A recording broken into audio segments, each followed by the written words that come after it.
will also say, about the art thing doesn't always come true because remember, All-Star Batman and Robin has beautiful art, but Frank Miller's in charge. He's a crazy bastard. That's right. You end up with crazy hobo Steve. Exactly. I showed both of you those videos. Welcome to the SKP Podcast. What's up? We got John here. Say hi. We got Sylvia. Say hi. Hello. We got Garrett. Oh my fucking god, I'm here. Yeah. And then me, of course, Joe. No introduction needed. Anyway, You suck. haters gonna hate. Anyway, so I figured we'd go ahead and start our first podcast with just talking about how our week has been so far. If we've got any interesting stories, Garrett, you got anything? Actually, Gaming, comic books. so I'm trying to think. Nothing really new in terms of gaming or comic books. I mean, just fucking work. I've been trying really hard to find a new job, so I haven't had very much time for gaming lately. What was the last game you actually were happy about? The last game I was happy about. There's a phrase out of this new generation. Let me think. I'm gonna go with Legend of Zelda: Ocarina of Time. Oh god, we've gone too far back. Too far back. No. No, I'm kidding. I'm kidding. The last game I was really happy with, just because I'm a car guy and I love everything. I've loved everything that these guys have done. I love the new Forza. I do have one. Granted, Which Forza? Forza 2? Yeah. Granted, the only thing that I do hold against it, microtransactions. Yeah. Well, Forza 5 did that. Forza 5 did that. Microtransactions, I really do. I hold that against them as I do any game that uses it because I feel it takes away from the gameplay. But that actually isn't what I truly hold against the game because, it's what every game is doing now. That's not good. Make sure that they're actually making money on it. Exactly. It's a business model. They're trying to keep with MOBAs, but MOBAs are fuckers. And it may very well be because I haven't actually had much time, like I said before, looking for a new job, all that. I really haven't had a whole lot of time to invest in it. But what I don't like about the game is it actually feels more slimmed down than the original Horizon. The original Horizon, as soon as you were in the game, it felt like you had open reign of the entire map and you could do whatever the hell you wanted. And this one, I mean, I played the game for an hour, like I said, when I first started it, and it seemed like every step of the way you were forced to go to this town and race there. And then once you were done racing a certain number of events there, you were forced to go to the next town and race there. It wasn't like, oh, I have instant access to the whole map and I can race wherever the hell I want. Right. That's really what I hold against it. But otherwise, I mean, everything else about it is amazing. I've actually been playing Horizon 2. In fact, I had it from GameFly for so long. I was like, fuck it, I'm just gonna buy the damn thing. And while I do like it, it's got some really great terrain. There are some areas I can really do some stuff that in Forza 5 I really couldn't do, and I enjoyed the crap out of that. Yeah. I got like a really old Jeep and then went over to these section of hills, and I was just Did you find the Willys? Did you find the old Willys Jeep in that game yet? Yes. I hate you right now. I really do. I played for like an hour, maybe two, and that was my whole goal. I heard you could find a Willys Jeep, and I was trying my damnedest to find it. It took me like 3 towns to find it finally. I didn't even get the first one until the second town. Yeah. It didn't even come up.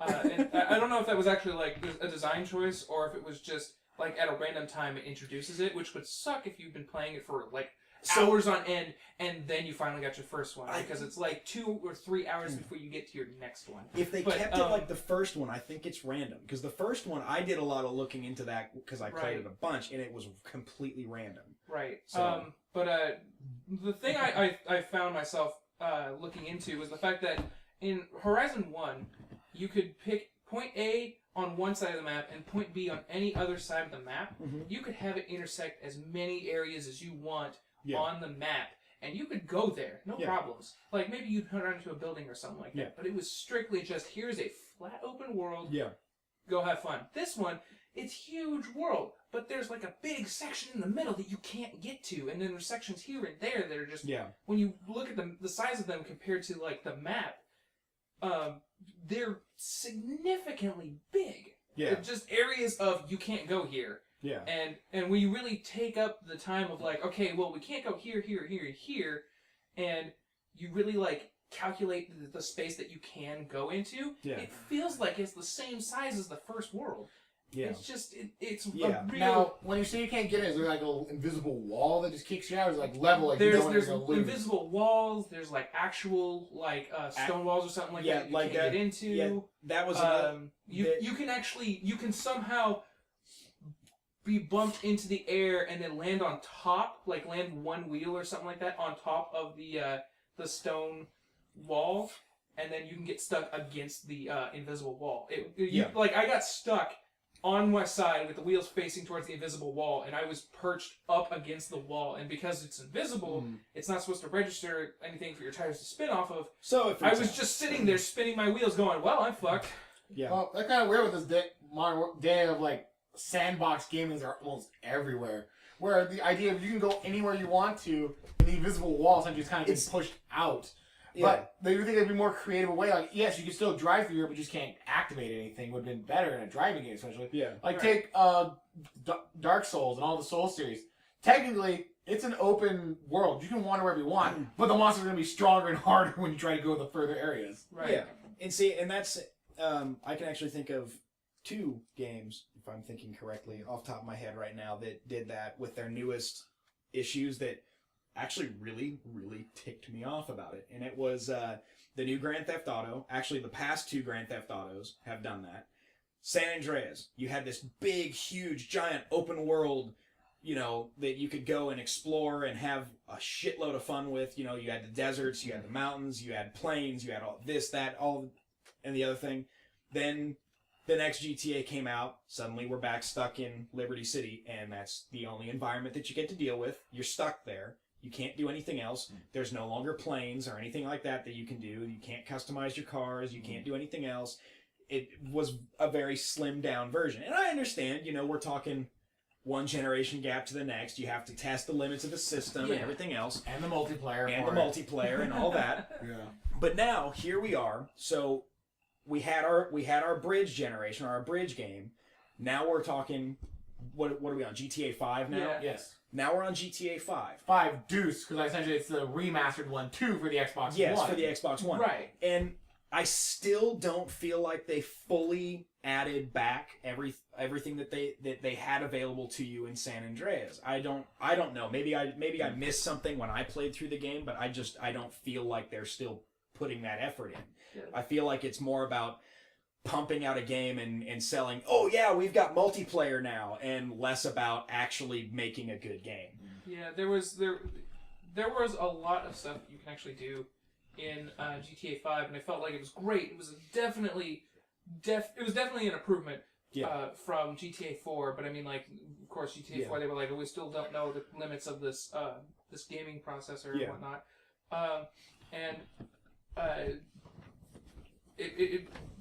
GTA 5, I honestly was just like, this huge-ass world is phenomenal. I can do almost anything I want. And there were things that felt like they were limiters, but I honestly didn't care. There was so much other crap to do that I was just like, these guys put a hell of a lot of detail into like all the little things that you never would have thought somebody would put detail into, and it was great. And like I said, don't get me wrong. I mean, it's entirely possible there's a bunch of stuff that you can do in the game that I just didn't experience when I played through it the last time I played.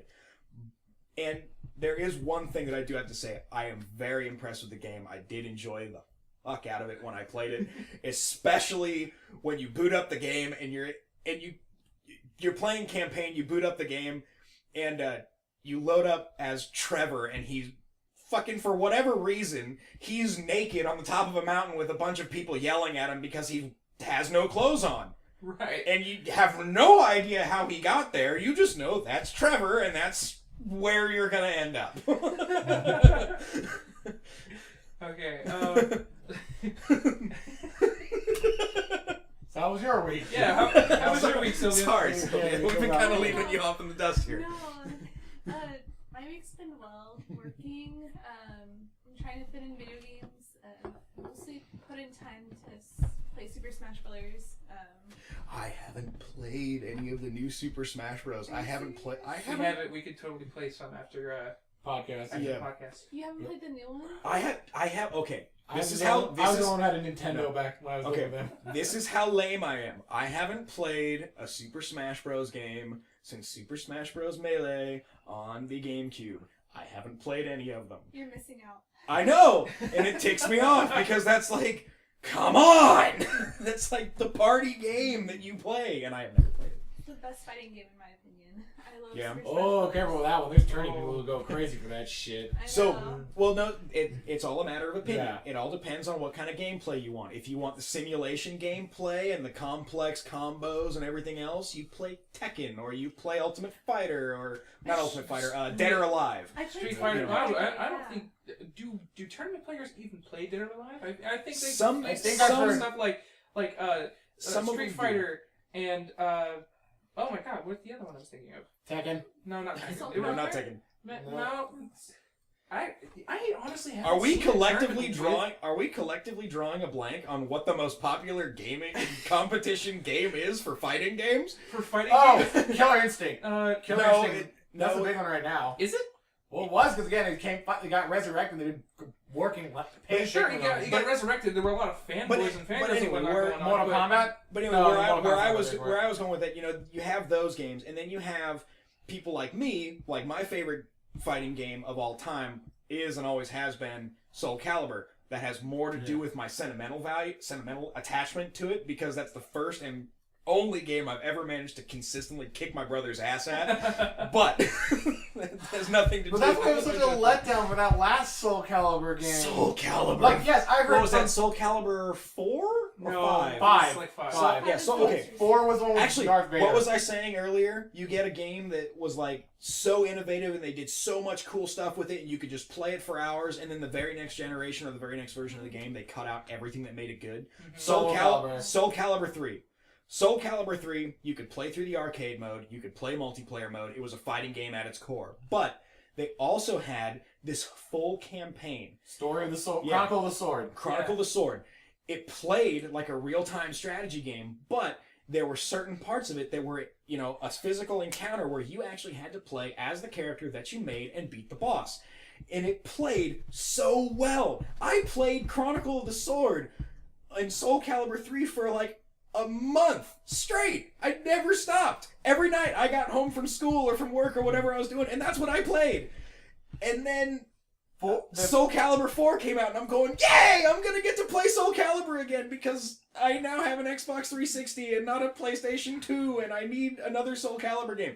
And they let me down because they didn't have anything Chronicle of the Sword. They had a stripped down piece of shit arcade version. They focused mainly on the graphics. Yeah, for that one. they had. Oh, you can create your own character, but you can only use it in multiplayer. You can't use it in arcade, and the arcade now is, instead of 12 matches, it's 8. And if you want to play against friends, you can't do it on the same console. You have to cross-link it or whatever the hell it was. It's just like they completely screwed it up. And then Soul Wait a Calibur. minute. No, four had local multiplayer. Did they? 4 did. Yeah, but No, Soul Calibur. But then.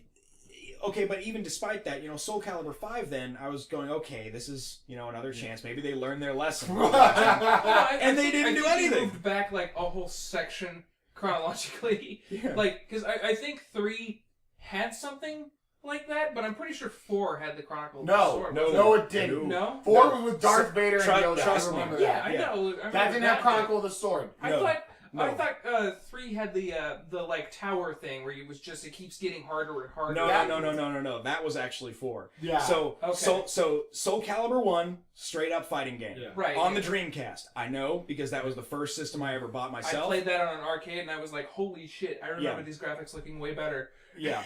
So I bought a Dreamcast with that game. That was the first game system I ever bought. I thought I thought Dreamcast 1 was Soul Calibur 2. Wasn't it? No. Soul No. Calibur 2 Soul was Calibur, PS. yeah, Soul Calibur 2 Damn, I came am out so on far behind on Soul Calibur 2. Soul Calibur 2. We're Was talking cross-generation. first generation Xbox, PlayStation 2, and GameCube. Soul Right, I Calibur remember 2. now. And what's Each console had their own custom character. they had their own special character. Xbox had Spawn. PlayStation had Heihachi from Tekken. And then the GameCube had Link. Incidentally, I bought a GameCube just so I could play Soul Calibur 2 with Link. A lot of people did that. Because that's how I am. Then the next one that came out was Soul Calibur 3, which was released, once again, on that same generation of systems on PlayStation 2. I bought it for that, and I played that game to death because of the Chronicles of the Sword. I wore out 2 memory cards playing Chronicles of the Sword. Soul Calibur 4 was the first one that came out on the 360. That had the online multiplayer. Which is where they really focused on it. And then, yes, that's the one that had the tower, yes. but you weren't sure what you're going to run into. Yes. But it just didn't feel that adventurous. Because with Chronicles of the Sword, there was literally map. You could create your little characters, and you said, you go this way, you go this way. Look ahead, like, oh wait, they're sending their guys to that tower. I better send back up to that tower quick. I hope you get there in time. There was a feeling of story to it. Yeah. And then Soul Calibur 5 didn't even have the fucking tower.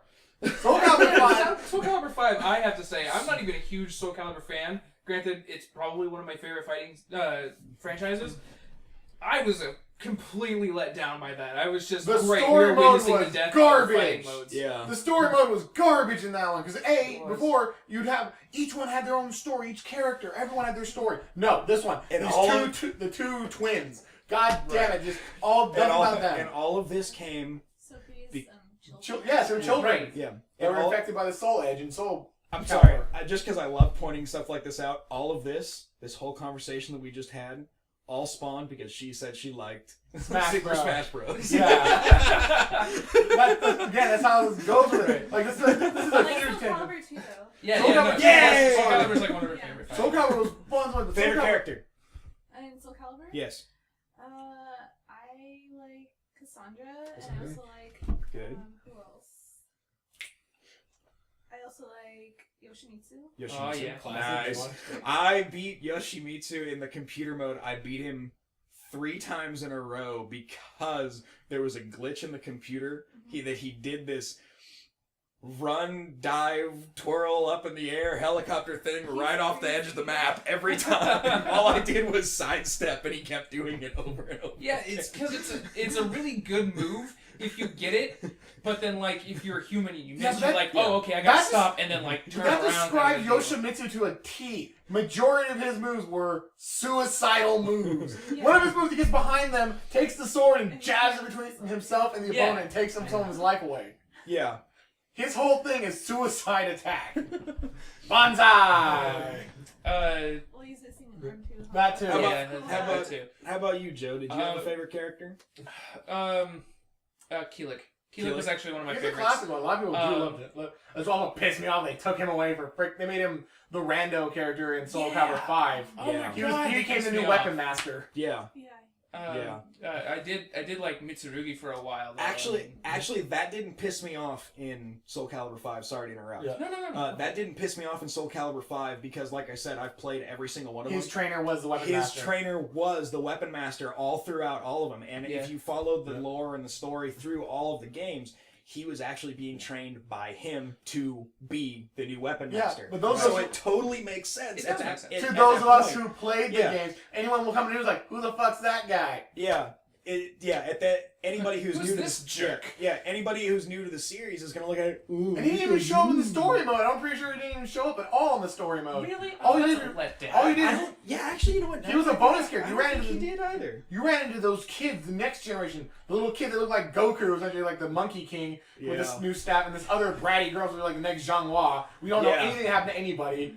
Oh, actually, So we were saying there was no story mode in Soul Calibur 5. I do have to amend that. There was a story mode in Soul Calibur 5, we said but that it was very, very short. That's what I'm saying. We said there was a story mode, crap. and it was just And it was all still pictures. There was no circulating animation. around 2 people. Yeah, it was totally encased around 2 people, and it was.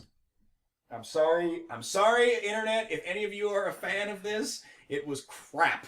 I hated it. Actually, it sucked. After that game came out, I played it too. I went online because I want to know what the fuck's the feedback on this. Majority. What the fuck is this? No, this is not my Soul Calibur. However, the only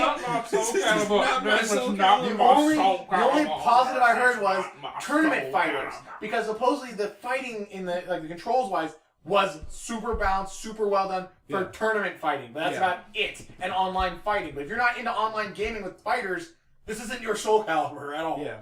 But again, that's what annoys all these characters that they brought back was like, oh, here's some of these. Here's a couple of the ones you remember. We're not gonna tell you any of their story, how they got here. But here you go. Like, we're just gonna assume you already know. Like here's Ivy because the characters in the story ran into her off chance. Oh, and here's this person, Astaroth. They ran into him. And this person, it's like only a very couple of them. And then, of course, they had to bring in, you didn't ask who my favorite character is. Of course, as you know. We know who your favorite character is. You only have one. Hey, I actually started with Keelik. I have quite a few faves, but one I main, Baldo. Yes, Baldo is mine. S&M freak of the day. Yes, Baldo was the best. Psychological warfare mixed with quick moves and dodges. And if you can get him close, you would rape the opponent pretty much. Oh my god! Like Literally. Baldo was probably Baldo was probably the earliest reference to S&M stuff for a lot of people. Okay. What about Ivy and her whip sword? Okay, so I have to tell you this story just because it makes me laugh every time I think about it. Yeah. Well, Ivy would be dominatrix. John, this is Soul Calibur 2. John and I, this is like one of our first actual true gaming experiences. We're hanging out at his house and we're on his PlayStation 2 and we're playing. We decided to do a team match or whatever. We start playing. I pick out, 6 characters or whatever the character limit was at the time. And we're playing, and I kill or I take out like the first 3 characters on John's team. Out comes Voldo. Voldo proceeds to wipe out 6 of my 8 characters. And I am so pissed off at this point because I can't even land a fucking hit. It's been like, seriously, 4 if not 5 perfect victories, and I think I landed 1 hit with my first character. And it was Siegfried, who is my favorite character in the whole game. I was so pissed off. Oh, the rage. So, my next character, who I picked, just because, fuck it, he's got a samurai sword. I picked Mitsurugi.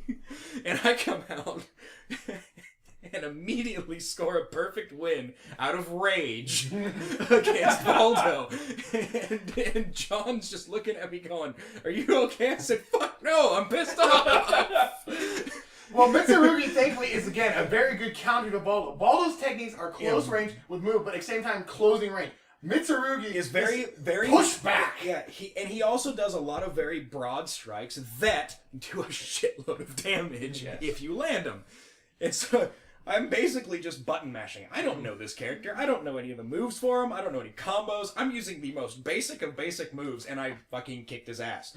And I'm going, woo! I win! Because I'm that kind of gamer. When I sit down, I choose my character. I know my character. I will sit down on trainer mode and learn him every time. I can touch trainer mode. Okay, and I can attest to this. I can attest to this because I've watched him do it. My Baldo comes. I watched not with Soul Calibur. It was with one of the Street Fighter games. I watched him do it. He spent 2 hours in trainer mode. I don't remember the character, but he spent 2 hours in trainer mode mastering every single fucking move. Because it was the character that he liked and he wanted to be able to use it. I did say that I've never, I don't touch it or whatever. I generally don't touch it. I remember I was playing Dead or Alive. Whichever one, I don't remember. Those are hard ones to master. That's the only game that I ever actually did the trainer mode on because it's like almost required that you do. Well, no, because like the one I was doing it on was one of the original like Xbox ones. Yeah. And I remember like it felt almost intuitive that like your moves would kind of change based on your position of like what previous moves you did. Yeah. And if you experimented a little bit like in the middle of a match, you could kind of get used to it and you could be like, oh well, I can figure this out. So like, and I was having trouble on the very last boss. It was the one where like it's the Kasumi. Yep. Dead or Alive 4. Yeah, I played that one, and I almost broke 3 different controllers. I No, I think it's 3 because it's the first one when she's actually introduced. So she's all like sparkly and shit. Yeah. I don't know. No, it's 4 because that's when I threatened to rip the disc out and break in half because I swear the boss was cheating. You do one punch and she'll clean you. And that was a rented game. That was how pissed off we were. Yeah. I got so pissed off, but I was like, you know what, fuck it. I'm doing really well with this character. I've almost got a perfect run. Just this time using this character, I'm gonna go into trainer mode, make sure I know all this crap, and I'm gonna be able to just mow everyone down, and then get up to the boss and be like, "Sup, bitch," and possibly smack her in the face. And I remember sitting there for an hour just trying to do this one freaking move. Like, I did okay getting up to the stuff, and like I did a couple of the more like medium difficulty moves or whatever, and I get to this one, and it's super simple. It's like one flick, 2 buttons, another flick in another direction or something like that, and like the same 2 buttons. But I'm doing it really fast, and it keeps registering like an extra direction. Like it's supposed to go be like down right and then like upright. Joysticks and fighters don't go well together. No, I switched over to the directional pad, and it still did it. I was like, no. Okay, so I've actually had more luck with the joystick than with like a D-pad in terms of doing those combos. But when the combo pattern gets to be a paragraph long, shit gets lost in translation, especially when you only have 3 milliseconds to enter all of that. Like when I say joystick, I mean the controller game stub, like an Xbox or a PS2. Yeah. No, I need the fucking arcade stick and button layout Even so I with can an palm. arcade stick. But yeah, like I said before though, when you get to those crazy combos, oh yeah, it's the crazy ultimate one-hit kill move, but when you have to put in 50 different inputs in order to make it happen and you only have X amount of time to do it? Cervantes. Yes, Cervantes. Going back to Soul Calibur, Cervantes. that son of a bitch. He's the one my jaw dropped. Like, I tried to practice him. I went, this looks cool. My cousin can play the crap out of Cervantes, and I was just like, how? And he's just like, I don't know. Okay. You remember Cervantes? Yeah. Ivy's father. Yeah, Ivy's father. But do you remember also? Thank you for saying that, because I was just gonna have a total nerd moment and say that. But do you remember looking at his move list? Quarter circle forward, quarter circle back, A, B, B, quarter circle back, A, B, B, B, A. It's like, what the fuck is this? And then you see when you hit, show me what this looks like. Jump back, spin, corkscrew things like, that does not do that. That does not do that. I can do that with 3 other different variations. I'm sorry. I remember there was a move that he had. It was like a 6 or 7 button combo. And you know what it accomplishes? He takes a step back, he points his sword at you, and he shoots you. Right. That was the move. It was like 6 buttons or 5 buttons to accomplish step bang. Back, pull gun up, bang. Yeah. To accomplish. I remember coming across that combo, and I was like, why couldn't they just make that like a grab? Yeah. Why couldn't you just like push a button and have him do the whole? It doesn't feel like it should be. You are terminated. Right. Why couldn't they just make that? See what happens when you bring up fighters. Yes. So what else happened with you? Again, trying to keep on Smash because you gotta keep fresh. Yeah. Like, Sorry. Tangents. We love tangents. I love Soul Calibur. So many rabbit holes. Yeah. Smash Brothers. Well, I'm surprised at how good I've actually become at the game. I've tried some online. Yeah. But For fun or for glory? I do it for glory. For glory. I don't like items. I can't do items. For freedom. Do you know about that, Garrett? For fun and for glory. For fun, it's like there's items and stuff. And it's any map can be in it. It's okay. For online multiplayer. So granted, you know, I said, I haven't played any of the Super Smash games with any kind of effort since Melee. So they're actually setting that up. You can actually have 2 different lobbies now if you want to play for fun or for glory. Yeah. Awesome. So that's actually cool. Yeah, that's what Nintendo was really so great with this one was. For fun is literally any map, items are on, they don't keep score. They won't show your score, you're just playing and having fun. They'll say, oh, who won? For glory. No items, final destination, and you pick your character. And final destination in multiple map forms. It's like so this background changes, and it stays flat platform. Right. So that's for glory. So that's sole skill. No bullshit platforming, no items, no like ring out kind of things. It is You are fighting to the death. I'm sorry. Just because of how I am, I would not play for glory. I would play for fun. Same. I tried. You know, if you want to I'm give a that. terrible person for glory. I heard that. Aw. Yeah. No, I got your back. No, For glory. Okay, but no, you two with glory were just I like I totally hear where you're coming from because you know back when I still played Call of Duty, you had the fun mode and then you had hardcore mode. Right. I played hardcore mode because that's where my skill set was. Because you hate yourself. No, that's where I played because that's where my skill set was. That's where I was happy playing. The for fun mode actually pissed me off because the way I played the game, everything I did was, if I shoot you in the head, your character should die. I'm sorry. Yeah, I think they fixed that for later generations and yeah, whatnot. but I mean, the last time I played, if I shoot you in the head, I don't care what caliber the bullet is, whether it's a 50 caliber or a freaking 22. If I shoot you in the head at point blank range, you should die. Right. And if you're playing for fun, that doesn't happen. If you're playing in hardcore mode, it does. So I said, fuck it, I'll do without the map. I'll just play hardcore mode. Which, to be honest, I play hardcore on Call of Duty because I got really tired of how, I can have this really high damage gun and really, really wreck people's day, but then, if I go into, Team Deathmatch or something like that, on the for fun mode, I still have to hit somebody, in the chest. I have to hit them, 3 or 4 times. Yeah. And... I could do that, but it's a pain in the ass. Yeah. I have this really high-powered gun that I've added as much shit as I can to make it so it's max power, and I can do really well with it. If I go into hardcore mode, I wreck with the damn thing. It's the MK14, whatever. Yeah. But, I go into hardcore mode, I can practically snipe people with the thing. I love it. I did it in Call of Duty Black Ops 1, Black Ops 2, sort of, and sort of. and I did it in Ghosts, and I was like, this is the only redeeming factor I like about it, for Ghosts at least. Yeah. And then, but if you did it in fun mode, even though it was a really high-powered gun, that was equivalent to, a sniper, I still had to hit people, 3 or 4 times. Yeah. It killed me. I was like, no, this is crap. Yeah. Well, with Smash Bros, I remember when I was on the 3DS again. For glory was fun in fact because with for fun, people are in there moving all around and you're on a 3DS screen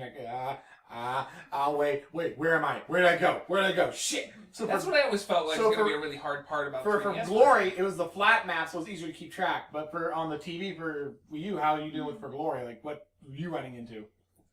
For glory, it's basically a very simplistic way of fighting. I mean, because it's for fun, I feel like the items are so cheap, and there's I give you the Needler. Pac-Man item. Have you heard of Pac-Man? It Yeah. grabs you, and it just it's an instant kill. That's it's not Pac-Man. Space Invaders. Space Invaders. Yeah. It just grabs you, and there's a way you can get out of it. You have to wiggle the crap out. I go, no. The first time I went through that, it was an instant kill. I'm like, what just happened? That was so cheap. I don't understand why did I just... I like items. I love them. There are some really good items and really bad items. The first time I ran across that, I was like, wow, this is a really, really good way to piss someone off. But there's too much. Oh, you want to piss someone off? Assist trophy. Yeah. Assist trophy. The Nintendo dogs. The Nintendo dogs. Oh my god! Everybody I've ever played with, as soon as somebody gets the Nintendo dogs, everybody's like, "All right, stop! Everybody, just stop!" I apologize. Garrett, I got the Nintendo dogs is remember when they released the Nintendo dog game where it's on the Wii, where it's it's a virtual pet you can pet and do all that stuff with the Wii. Yeah, they tried to do that with the Xbox. Yeah, with the Kinectimals or whatever. In Smash Bros, if you get the assist trophy of the Kinect dogs. Literally, a CG dog gets in front of the screen and just starts going and licking the screen and patting at you and blocking everything. When that game was on the Nintendo DS, oh, you're so cute. When it gets on a Super Smash Bros, I want to beat your face in, you little shit. Yeah, right. I've never wanted to promote animal cruelty, and that but face I want to punch this dog in the face. Oh, God, Like there was, I remember sitting there in the totally- middle of a group. Totally see. It's a cute little beagle, too. It's like, No, I'm sorry. It changed. I- that was like the only redeeming factor for me. I was like, oh, it'll change to a different dog. It doesn't change how much I want to punch it in the face. I'm sorry. I can totally see. Like I said, but several times before, never played the game, but I can totally see how going into a game, into a match, yeah, I'm gonna have some fun. Beagle, fuck! And the best, at least that's what everyone sees. Even the dumbass who threw it. Yeah, as long as it affects everybody, I mean, everybody's like, So whatever. a lot of times, like you said, you've noticed that when people throw Nintendo, everyone just stops.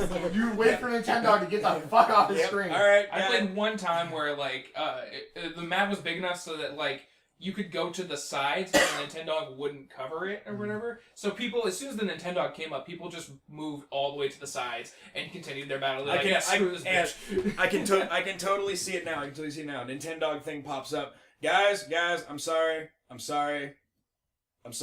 had to use it. I just spilled my beer. Well, thankfully, Give me a minute. I'll clean it up. We'll get back to the game. Thankfully, you can't pick it because the trolls would go crazy. Like, Oh, I yeah, picked well, Nintendo. I was at a friend's house and we were playing that, and he threw it and he thought for a split second that he'd accidentally gotten Nintendogs, and there was a rule they almost started doing that essentially if you get Nintendogs you have to kill yourself. Because they hate Nintendogs so much, and because it's an assist trophy, it's something you can't really control. Yeah. Which one comes up or anything. But Like, I think if they patch that in, that would be great. But because it's something that's just completely random. Here we have all of these things. You're gonna get one of them, and Nintendogs comes up. It felt like a really cheap thing to do, and it was just like, so they got so pissed off. They were like, if you get Nintendogs, you have to go jump off the side. Yeah. And I was just like, oh, crap. I don't want to play with items anymore. I'm sorry. Yeah. Right. Bye. Yeah. So who do you main in Smash? Like, who's your character? I have a few. I like Rosalina. No like idea. Ness. Yes, I know who Ness Peach. is. Yeah, Ness. I could play a really annoying Ness. I ran into a lot of Nesses in For Glory. See, with in just because it's the only Super Smash Bros. I know is Super Smash Bros. Melee, I always played as Link, and I could play a very, very, very annoying, very pain in the ass to deal with Link, especially if they turned on Tiny Mode, because then I would just be constantly flying off the map and pissing people off. Because I'd be flying way up in the air, so I would have to zoom out to keep track of everybody. I can't see where I am, but I can because it glows when I spin. Yeah, Link's still there, and there's good old Toon Link. Oh, yeah. God. Yay. I love Toon I Link. really like Toon Link.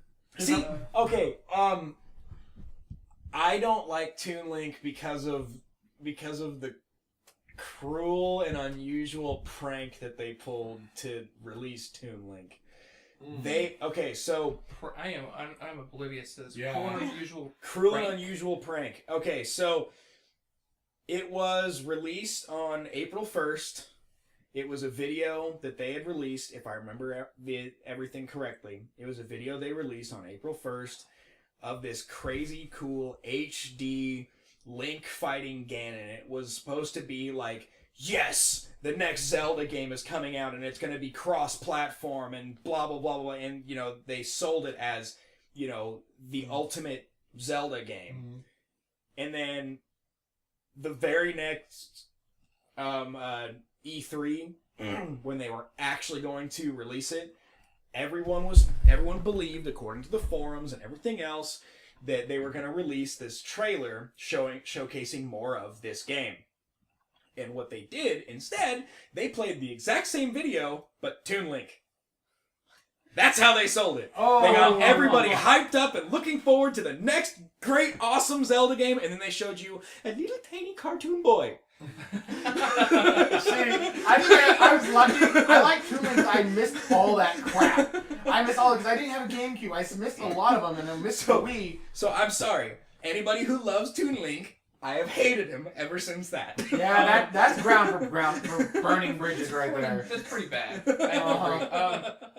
I have a question. Has anybody played Hyrule Warriors? Because I haven't. I You haven't? played. I Hyrule had it. Warriors, that's the one that has it's Toon Link, but it's 4 of them. No. Dynasty Warriors with Oh, Legend of Zelda. I've heard of that, and I want to play. I it have it. really I haven't had time to play it though. Like, I wanted it so bad, but again, every time I get home from work, I'm like, blah.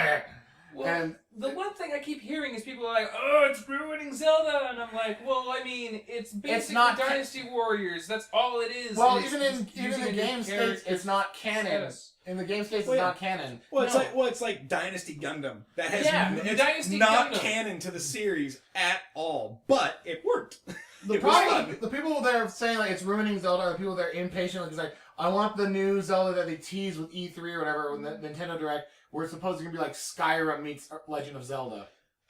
If they ever make that, I can guarantee. Okay, I'm not gonna say guarantee, but I can almost guarantee that will be one of the highest grossing So video games that Nintendo has ever produced. So I can't guarantee that, but if they ever released that, hands down, I don't care. I don't care when it's released or whatever the case may be. If they release that, like what you described, I don't care what platform it's on. I'm buying it if I don't already own it, and then I'm gonna buy the game. Yeah, no, because I would play that for days. Dan and I basically bought the Wii U specifically so that we can get Smash Bros. Later on. Me too. Yeah. I think a lot of people did that, but then they got to find more games along the way, and See, hopefully, I didn't buy the Wii U because the only game at the time that it came out was Zelda, and I didn't feel like spending the money on that, and it pains me to say that because I am a huge Zelda fan. Right. Well, at that time, I didn't buy it like when it first came out. Yeah. Like I mean, John bought the Wind Waker edition. or yeah, whatever, the one yeah. that came with the Wind Waker one, the remastered, which from what again, I got lucky because I skipped the GameCube one, Yeah. where I heard you had to constantly stop sailing, do the Song of Sail Wind, and change the direction every single time. Yeah. In the remastered one, they added an item called the Swift Sail, which said you win at the auction house if you get it, which I'm always good at auction housing, but Because you're a dick. yes. yes, hate my banking.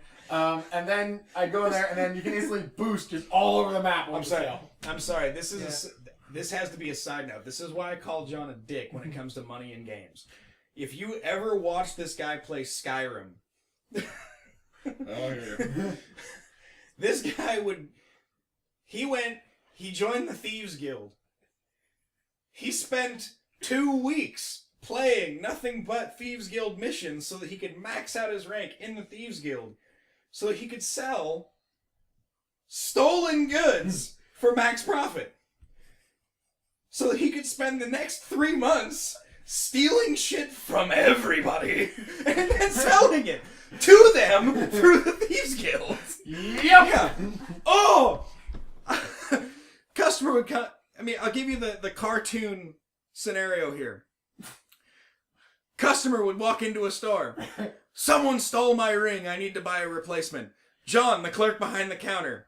You mean this one? That looks just like mine, but it's not.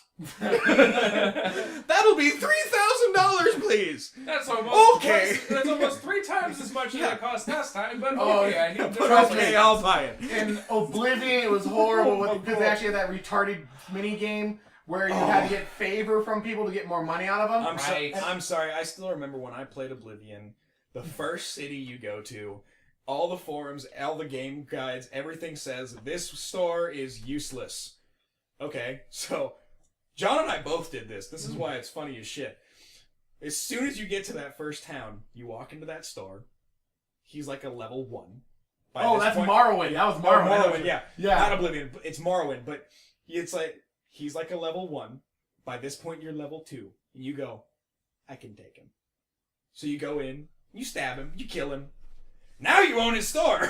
Unofficially. Unofficially. And you use it as your base. And because in Morrowind, Stuff didn't respawn. Yeah, characters like that don't respawn. You have your own base now. You didn't have to go through the bullshit of actually trying to buy a house or anything like that. You know how to place to store all your crap. So yeah, you just murder this guy, steal his house, and make it your home base. I had that house loaded with shit, like on shelves of all my armor and stuff. What was it that we called it? We called it the stuffed turkey technique. Yeah, stuffed turkey. No, this was back in Skyrim. It was a glitch. It was a glitch in Skyrim that John and I found when we were playing it. It was a glitch in Skyrim. If you get to a point where you're over encumbered, you can't fast travel. Or walk at all. Or really walk. You couldn't run. You could kind of stumble around but slowly, you were gonna be hit by it was going to take a long time. What we discovered, there's no weight carry limit. If you're a necromancer or whatever it is, and you like summon a ghoul, there's no weight carry limit on those. So, you spawn one of those, stuff it full of all your shit, fast travel to wherever you want to go to sell it, and then as soon as you show up, you fast travel there.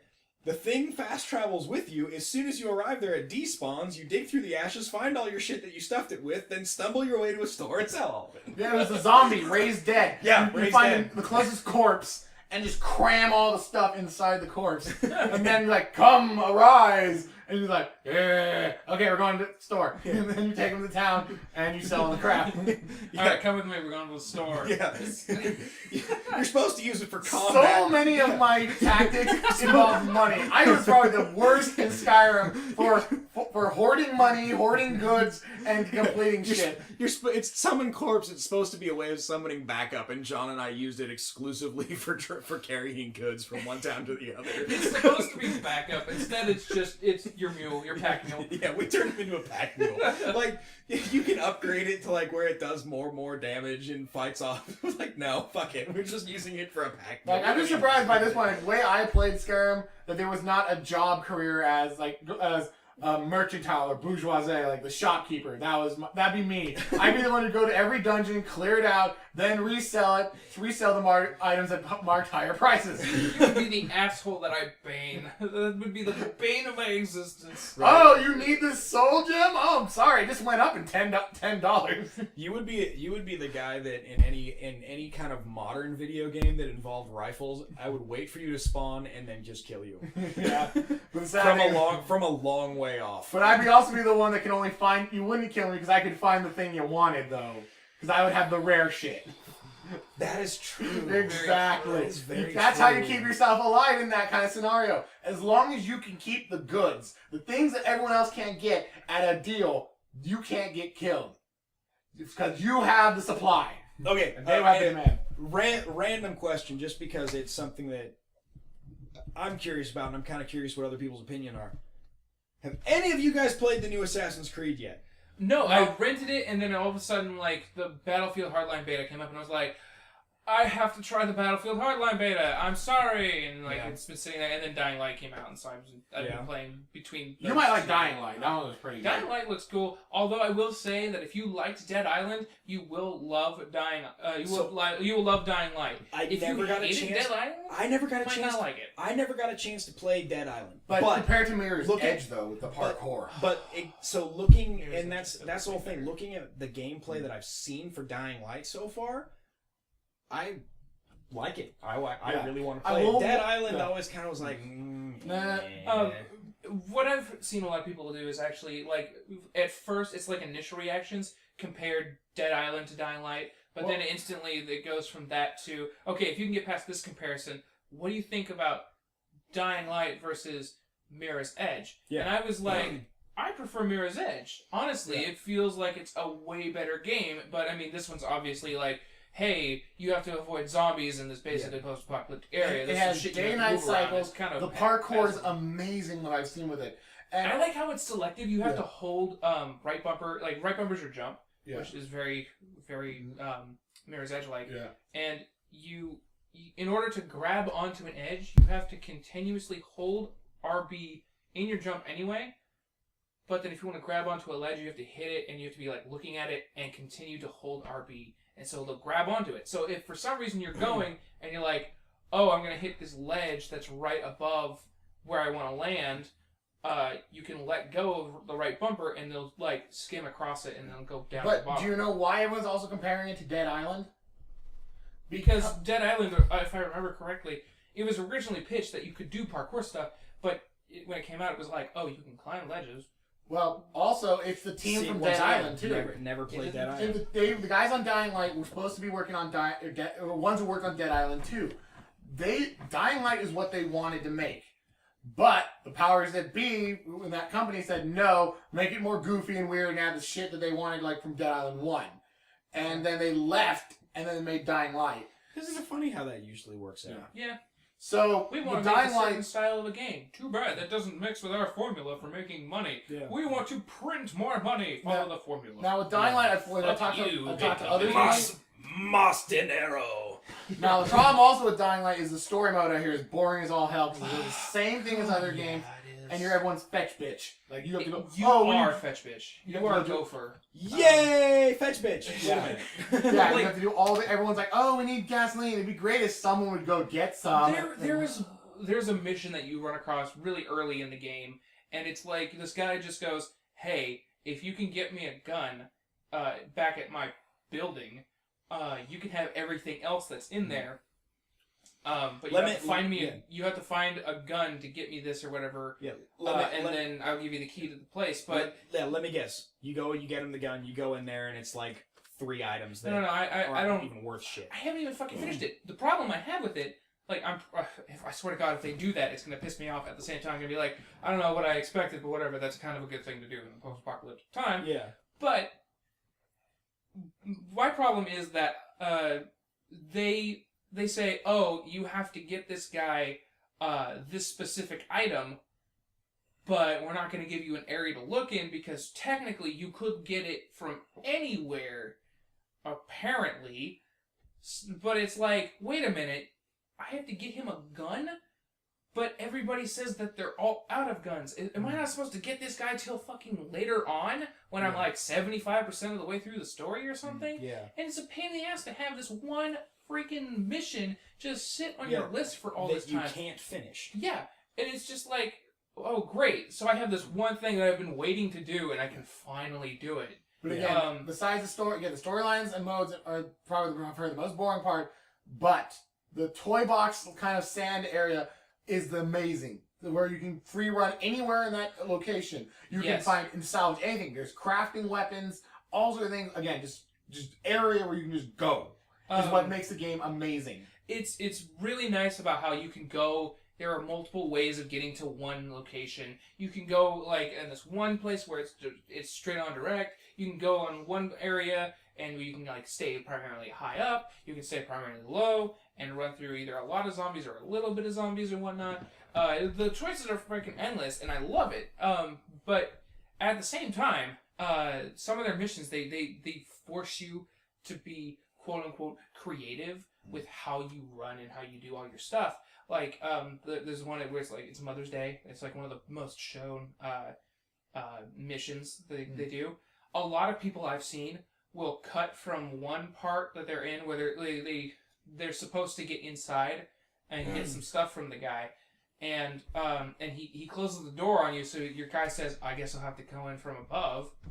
And you're like, oh, okay. And you look around and you're like, there's nothing for me to jump up to. And there's like one little awning. You're like, oh, okay, fuck, I'll get up in there. And then you look up and you're like, there's nothing for me to grab. How do I get up there? This is a pain in the ass. You like rack your brain around it. Finally, Dan was like, well, he's kind of underneath the freeway. I'm watching Dan do all this stuff. And he's like, he's kind of underneath the freeway. I guess I could go up there and jump off. But then he gets up there, like he has to go up, like to one of these two sides and really come around. He's like, okay, well, you can't climb up over top of the green part. And if I did, when I fell down and landed, I would die. Yeah. So there's no point of doing that. And he's looking around. And he's like, he gets on these little track things that they're like they're like walkways that go underneath. And he's walking around in there, and he's just like, okay, now there's this little broken area, and the bridge is out, so I can't really jump across that area either because it's too far away. Oh, I wonder if I can jump and grab onto it because it's still a ledge. No, you can't do that. So he was just like, well, what the fuck am I supposed to do? And finally, out of a fluke incident, he turned at one point, and I was just like, oh, I think there's a ledge up there in the middle. And he goes, are you kidding me? And he like walks over, looks up to the left, and basically just out of sight for your field of vision, just like it cuts out from the top left corner, go up like another 2 inches, and you'll see it. And it's just like, oh, that's some bullshit. Yeah. And you're supposed to climb up on it and like side, like shimmy all the way across. And he was just like, oh, this is some stupid bullcrap. And it just pissed him off beyond all belief. And I was just watching, and I was like, that's really bad design, in my opinion. Yeah.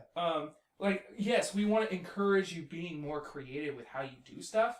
Like for me, I always try and find as many places so I can jump from building to building to building. But you still have to design the game to where it's, intuitive for the character or for the player to do X. Almost everybody I've seen who's played this game, they will, like, especially like recordings, they will get to that point where he shuts you out and you're like, oh, I have to climb up. And then it cuts over to them jumping down onto the roof, and they go, oh, that's how I was supposed to get up there? Yeah. Well, that's stupid. Yeah. Everybody says that's stupid. Okay, now we all can agree that the design flaw is there. Yeah.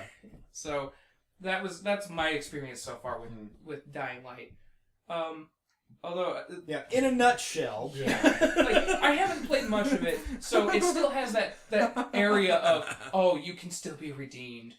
May you possibly be something better than I thought you were. Yeah, sort of deal. And I'm just hoping, but I'm also possibly setting myself up for failure. I'm becoming less and less confident with that. With like I was saying before, asking if you guys had played the new Assassin's Creed. Right, that's where we started again. Right.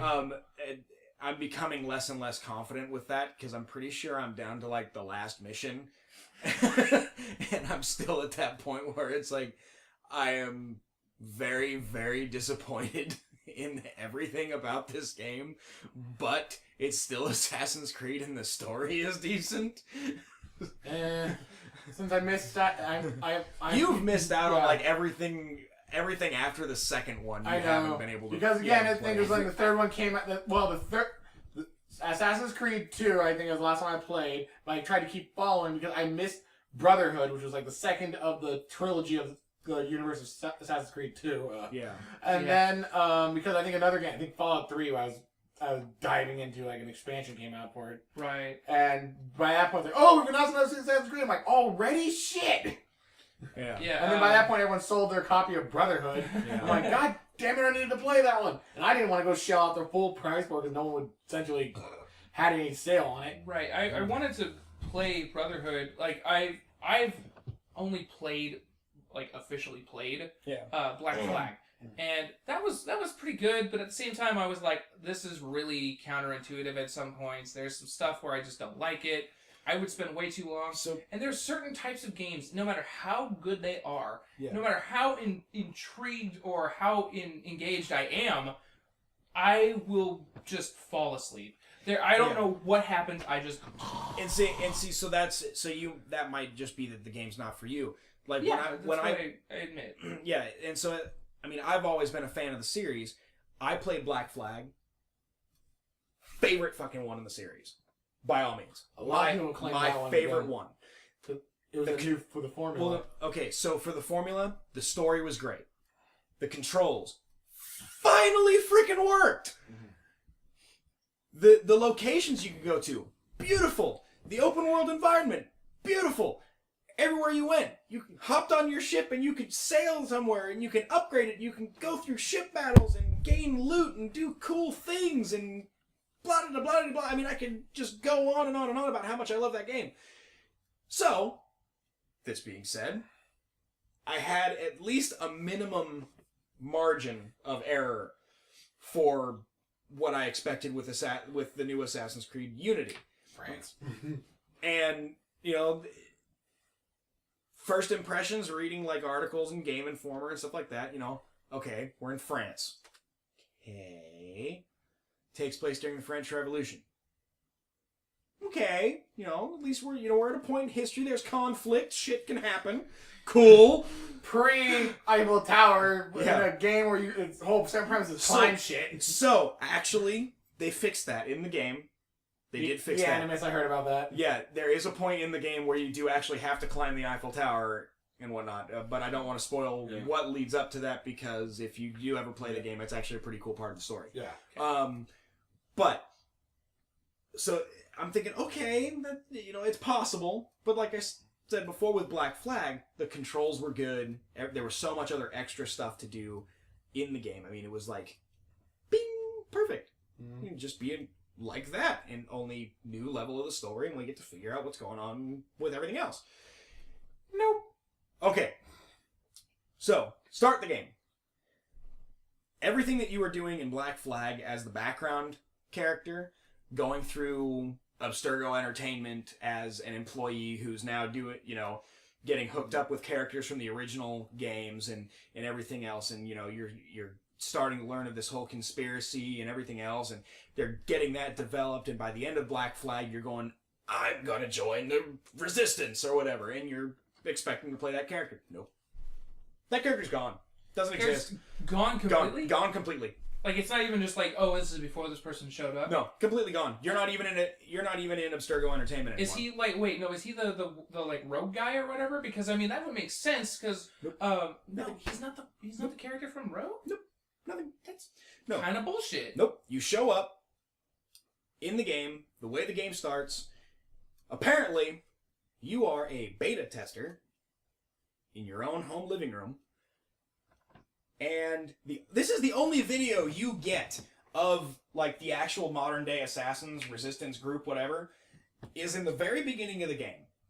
And they say, oh, yes, we're going to send you this unfiltered or unedited feed, and you get to play through it and develop your own opinion or whatever. Start Assassin's Creed Unity. That's it. People can't see this, but my eyes are really squinted, like, really. This is what they did at the very beginning So of the you're game. a guy playing a game. Guy playing a game as the guy playing a game. Basically. So already, I'm going, okay, I can sense the lack of effort here. Then, you actually get to start playing the game. And within the first 10 minutes, you realize they took everything that was right and perfect and amazing with the control scheme from Black Flag and shat on it and then threw it away and lit it on fire. Because you cannot get this character to do anything that you want it to do except by a random fluke. There's not even, like, a control setting or something? Oh, like no, that? you can, like, don't get me wrong. Like, stuff works to a point. But, like, there are parts of the game where you're supposed to go, like, chasing after somebody, and the character in front of you that you're chasing goes running through a house, and the route that they give you, you have to go run and jump through a window, over a table, slide underneath a pillar, and then jump through the other window. In Black Flag, the controls were intuitive, and you could do that. In this one, you go running towards the window, and the button that it tells you in the controls to push, you push that button, and he stops. He stares at it. He kind of goes, huh, there's a window here. All the while, you are screaming at the screen, jump through the fucking window! And then, you learn, fuck their control scheme, I'm going to do things my own way, and then it works half the time. Mm-hmm. You just go running up to the window, push the jump button, and half the time he jumps through the window like he's supposed to. The other half the time he decides, oh, you want me to climb the wall. So he goes and he starts climbing the 20-story building while the guy you're supposed to be chasing is like just disappearing off in the distance. They ruined the controls. On top of that, the other thing that really ticked me off is they got rid of the dual blades. You know, the thing that made like everything after the first game really fun, you know, dual assassinations and all that. They got rid of it. You don't have it anymore. You only have one blade. You know what I really thought was kind of we're listening to the fans, but still fuck you guys. Yeah. Idea from Ubisoft. Oh yeah. Was the fact that like Black Flag was made, and then almost instantly, like on Reddit, Cheeseburger, Facebook, everywhere, all of a sudden I started seeing this picture of we were given this this area where we can be pirates and whatnot. What's generally considered open land. Yeah. Why weren't we given this one that's based in China? And like somebody did like construction of all these different areas and feudal China like fucking like castles and whatnot. And it was like, that place looks like it'd be fucking fun to go run around on. And why haven't you given us that? And all of a sudden they were like, guess what? In the season pass, you can get one where you play someone from China. And everybody was like, dude, that's fucking great. And it's like, it's gonna take place in China? Yeah. Dude, that's cool. Plus your character's a woman. Dude, way to go, Ubisoft. Yeah. It's also a 2D platformer. What the fuck? What? I should as soon as it was released, I was like panicking. What the fuck are you talking about? Why did you do this? And like at one point, like 2 hours into a conversation, I was just ranting with somebody. It clicked. I was like, the hints were all fucking there. The first one, it's in the season pass. Yeah. They're not going to give you a standalone item or even just a set of missions where it changes not only the map and complete fucking layout, but also the character model and all this shit. Yeah. If it's not going to fit into this small little section of storage and data, it's not going to happen. And that was just, it could happen, but it's Ubisoft. That shit's never going to happen. See, what I've been hearing a lot of people say... At least it's not as bad as the ending from Mass Effect. Yeah. Let's not open that casket. Do you want your ending to be? Let's not open that casket. That's dead and buried. No. You want to hear what the shittiest type of... Let's not rake those coals. Right. Might start another fire. Do you want to know what the shittiest thing I saw that was in the form of DLC relating to endings was? What was that? Asura's Wrath. It was like... You get to the end of it, and then you look in the marketplace, and it says, "Oh, did you enjoy the ending of Asura's Wrath? Guess what? Now you can buy the true ending as DLC." Yeah, I've heard this. The true ending? Yeah, for a measly $7. Are you fucking shitting me? $7 to see the actual ending that you wanted to give us. That was just a big old This should sound familiar to you, Garrett. It sounds very familiar. This is another game that did that same concept. Oh, God. The last Prince of Persia game. Not the last, the one before that, because they came out with another one after. Did they? Okay, well, whatever. But it was the last one you played. The last one I played. The cel-shaded one. I can't remember who played it. So they released a Prince of Persia game, and I'm a fan of the games, whatever. Fuck it, I'll play it. I played it. I hated the ending. I thought the ending was cliffhanger ending, kind of. Total cliffhanger ending. I'm going, this is fucking bullshit. I hate this ending. There's no closure. There's no closure whatsoever. So they, 2 weeks later, they release the expansion. Now you can see the true ending. Same thing. They advertise it as, the true ending to the game. I'm going, yes! Awesome! Because that ending fucking sucked. So, I downloaded it. I spent the money. I downloaded it. I played it. I played the game.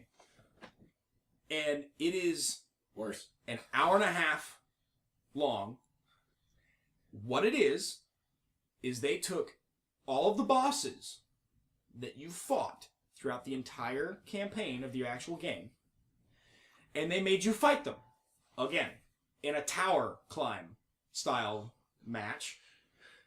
You have to fight them, go through your cool Prince of Persia parkour shit, climb to the next level, do a couple puzzles, fight the boss. Same boss as the first boss. I'm thinking, well, that's kind of interesting, whatever.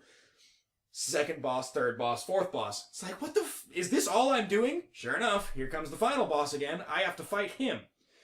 And how the game ends, the girl that you went through all the effort to try and save in the original ending from the game, you basically sacrificed the fucking world to try and save her. She goes, well, I am going to fly off to my kin and find my other people with my powers, and I will return. And she hops on a ghost thing and flies off. That's the true ending of the game, apparently.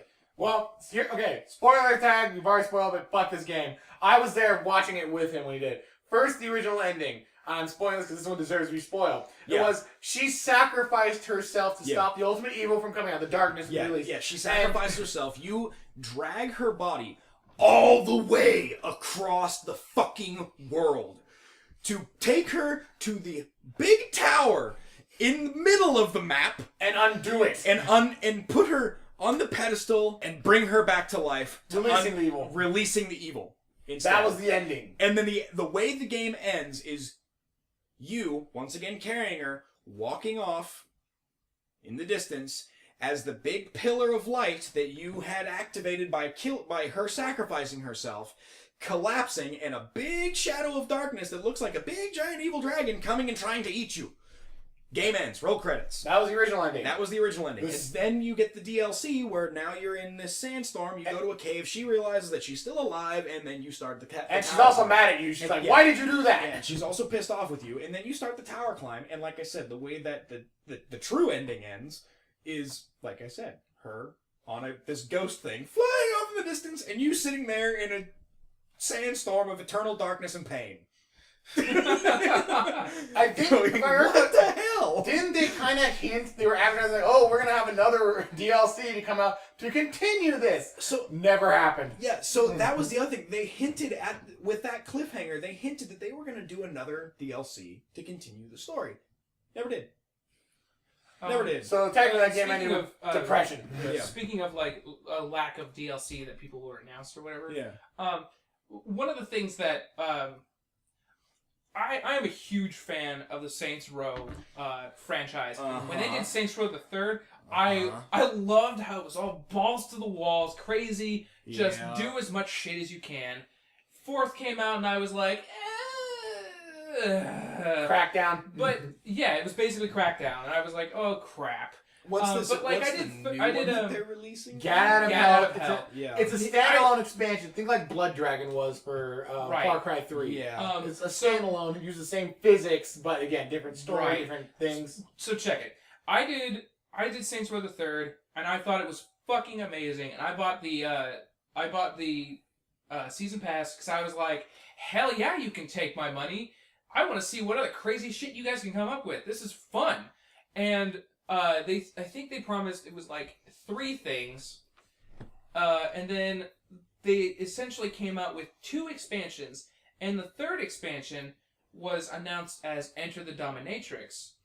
The 3rd expansion... Enter the Dominatrix. Yes. Oh my god. I think I already know where that one's going. The 3rd one turned into Saints Row 4. So technically the 3rd one that I paid for never fucking came out. I paid $25 for 2 expansions that if I bought individually came out to like $15. Yep.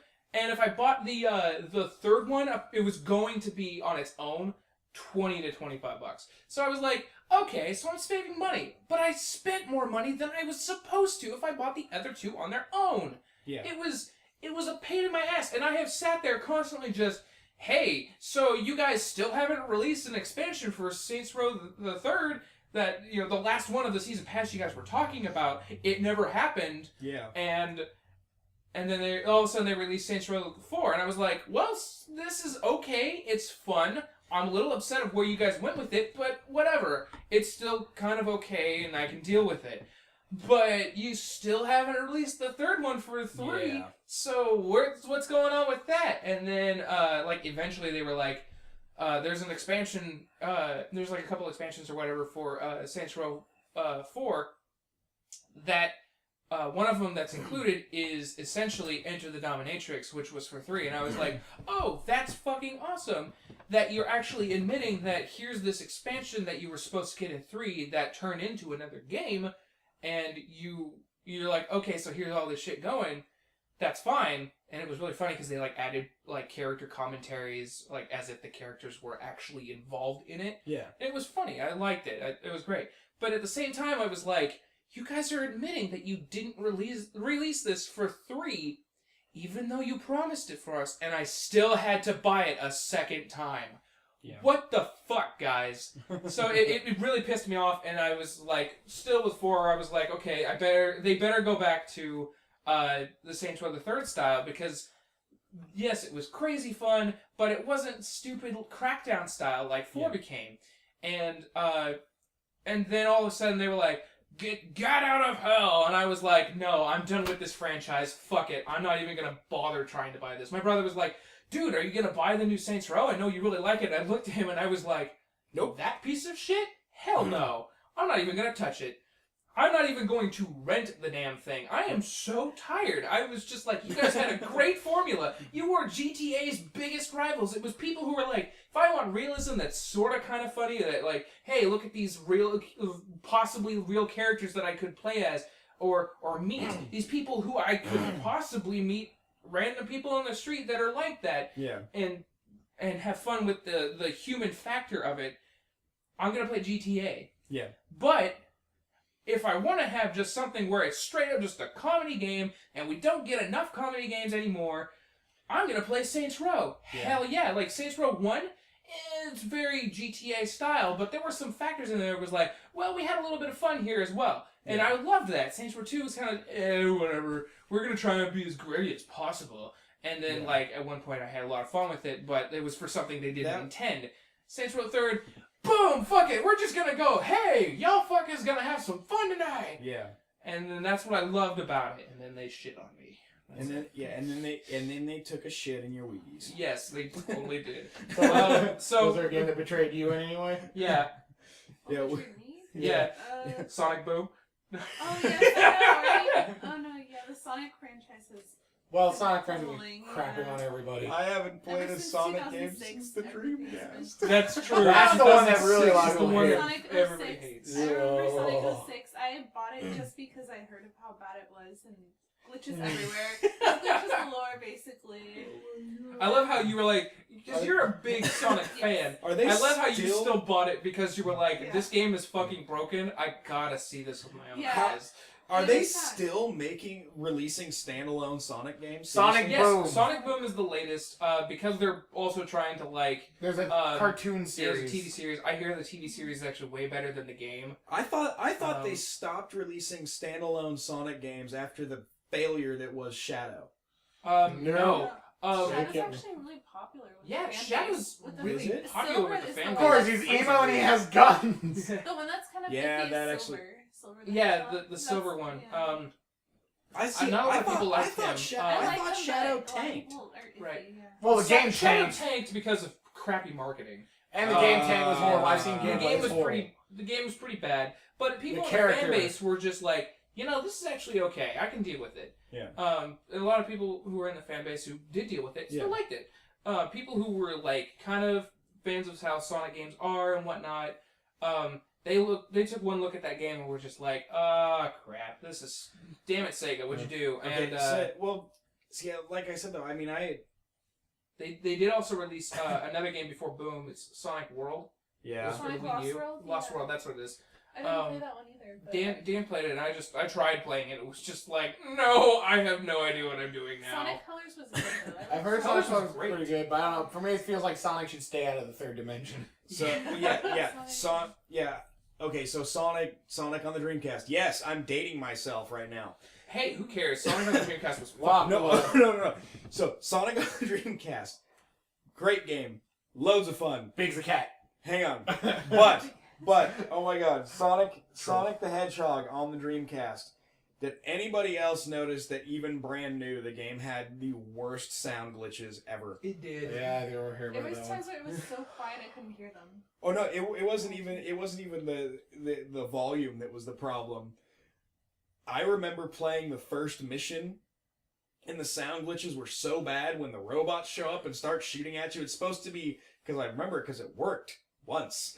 I don't know what the sound was supposed to be. It was supposed to be like that pew pew pew or whatever. And every other time you played the game, it sounded like somebody was beating a record player with a sledgehammer. It was just like. I mean, Was it the Sonic Adventure 1 or 2? I think it was. I don't remember which one it was. The first mission. It's the one. Whichever one it is, where the first mission ends with you running down what looks like a computer version or a cartoon version of Nob Hill in San Francisco with a giant semi truck chasing you. That one. Oh, that was the second one. Yeah, that would be the second one. But even so, like, the first one wasn't much better in terms of, like, the sound glitches. It was just bad. Yeah, like, there were some serious glitches that just happened at random. Like, I don't know if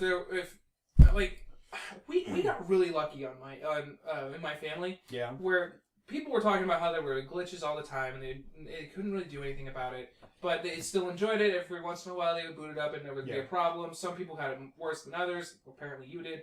So it never affected the gameplay. It was just the sound was always off. Right. But like for us, there was every time the sound always seemed really fine. There was no weird thing, except for one time where we were doing something and there was a character when you hit them, they gave off a sound that was supposed to be something closer to like a pop. Yeah. It sounded almost like someone had just adjusted the little bubble things that you pick up. There was a pop though. Yeah. And one time when we booted it up, we were doing it, and every time we hit them, it would play the sound from when you lost all your rings. So, we're still like, what's going on? And then like finally, all of a sudden, we did this one part where we accidentally got hit and we lost all our rings, and I remember so vividly. Instead of it being the rings thing, it was like Big the Cat saying like, "Whoa, Frogger," or something like that. We were like, "What?" We had to like pause the game. We were like, "The fuck just happened?" Big the Cat.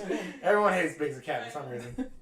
I loved Big the Cat. Everybody hated him, but I loved him. I thought he was a really cute character for some reason. I'm sort of neutral on him. He's like there. He doesn't. Yeah. He wasn't He can go either necessary. way. Yeah. Well, I heard there was missions in the first one talking about you had to play as Big the Cat. It was fishing missions. Yeah, it was everyone fishing. hated Yeah. It was okay. Yeah. It wasn't a really big deal for me. I thought those were okay. It really developed more of his character that I wanted to see. We're talking about a character that's on the side who doesn't ever fucking do anything. Doesn't do anything. But I still wanted to know more about his character. As little as it developed his character, I still wanted to know more. I was like, why would you introduce him and not make him do very much? Who's this big fluffy kitty? Yeah.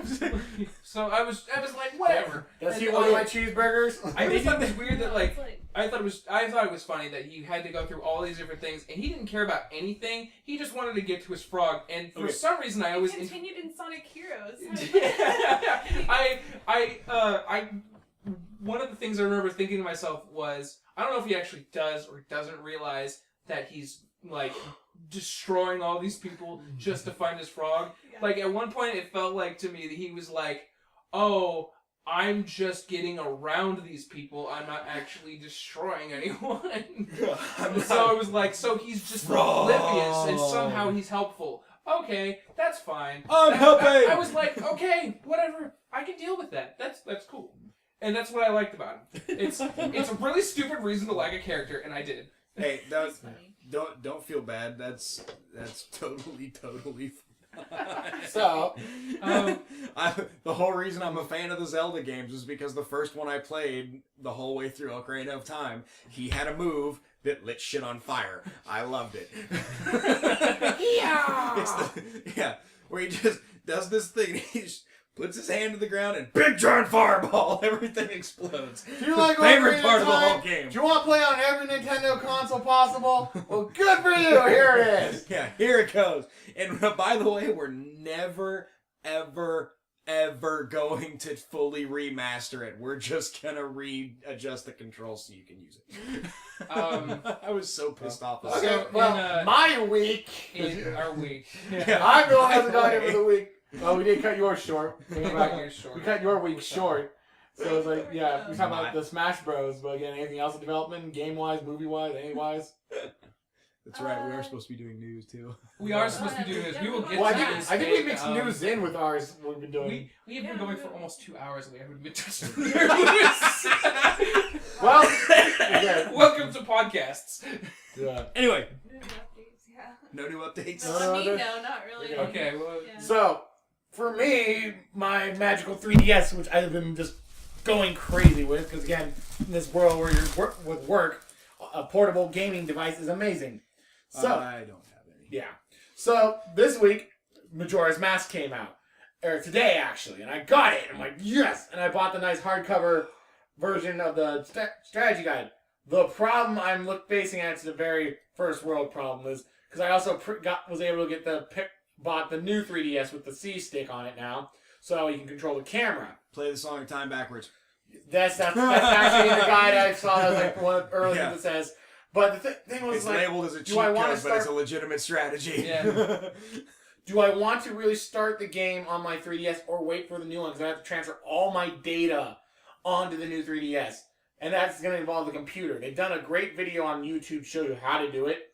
But still, it involves like compressing the data, taking the memory card out of the 3DS, put it in the computer, drag the file off there on the computer, take that off. When I get the new 3DS, unscrew. I have to unscrew the base plate off the console to take out the memory card, put that in the computer, which also I will have to format beforehand, to put in the computer, drag the file onto it, and then take it out and put it in there and should be able to play. And then re-screw the base plate off. Should. That is the key word. Should. If I don't, the battery will fall out. Yeah. See, this here is what we in the manufacturing industry call shitty, poor-ass fucking design. That is a very technical term. So now I'm like, okay, should I wait? But it's not going to be here probably till Wednesday. So again, first world problems of, I want to play my game, but I need to wait for my new console. Right. Oh, actually, sorry. Yeah. Just something that, like you said, that is the technical term. I learned another technical term recently from a friend of mine who's really big into watching races and stuff like that. And I love it because you can apply it to virtually anything.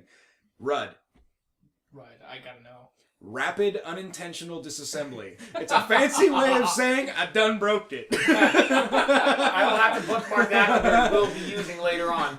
I mean, in racing, it would apply as, you blew up the engine or whatever the case may be. In gaming, I got so bad I threw the controller against the game. RUD. Yeah. So again, Rapid but before that, unintentional I've been kind of switching between my Pokemon Omega Ruby, which I got, switch my Pokemons, and finding out, oh, look, all these, oh my god, there's so much shit in this game now. Like, almost all the rares from between Ruby, or Gold, and Black and White are in there. So I'm like, shit! So like, too much stuff! Too much! I'm running into that problem with my Xbox right now. Wait, what? Because you don't have enough storage? I have no more storage. I have a 4 terabyte external hard drive hooked up to mine, and I'm almost at like the quarter mark, and I was sitting there thinking to myself, holy shit, including my my on console memory mass, I have more than 4 terabytes of stuff, and I'm already at 25%. And it hit me. I was like, holy shit. I know it took forever to basically get up to the 25% mark. Yeah. But that's not good. If I'm already at 25% of that, how long is this going to last? Which was something I thought of. I was like, I mean, if Microsoft wanted to have the always online feature, but all of your save files were still going to be technically local, was one of the things they were talking about. But you could like connect to your Xbox and load up your save file at a buddy's place. Basically, what you were doing is you were accessing it, copying it, sending it over to them. But if they were going to do that, then they should have manufactured it for an excessive amount of memory, even closer to 4 terabytes. Yeah. And what we got was 500 how much gigs. you have to download for every time you get a new game? How much memory gets downloaded? Battlefield 4. Okay, I'm a huge fan of the Battlefield series now. Yeah. I got transferred from Call of Duty to Battlefield like that. Yet to play it. I really want to, though. You're gonna love it. I gotta say, there's so much shit you could do. Anyway, Battlefield 4 takes up almost half of like my Xbox One's memory alone. It really doesn't in actual terms. In personal, it feels like terms, it feels like it takes up over half. It is a massive fucking game, and it's because it needs so much coding and data just to make it so all of this other shit can happen. There's tons of sound effects. I was using my headset for which I got brand new like a couple months ago. For something I was doing just last night.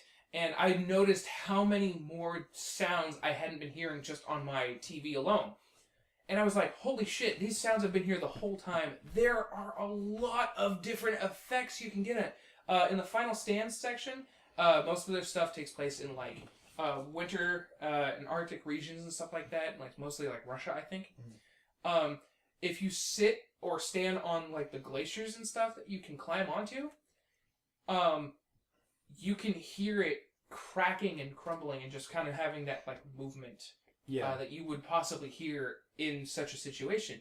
And it's really subtle and quick, but like apparently there are something like 15 different sounds of just that, and it can occur in all these different locations. There are hidden sounds that you have to activate for something. Most of the areas are just totally destructible. And it's just a freaking massive game. And that was one of the it wasn't like the launch title. It was one of the ones that came out so close to when it was launched that they should have been like, oh, this is going to be one of the ones that we're going to put up near the beginning, but we also want everybody to have a huge and expansive library of games.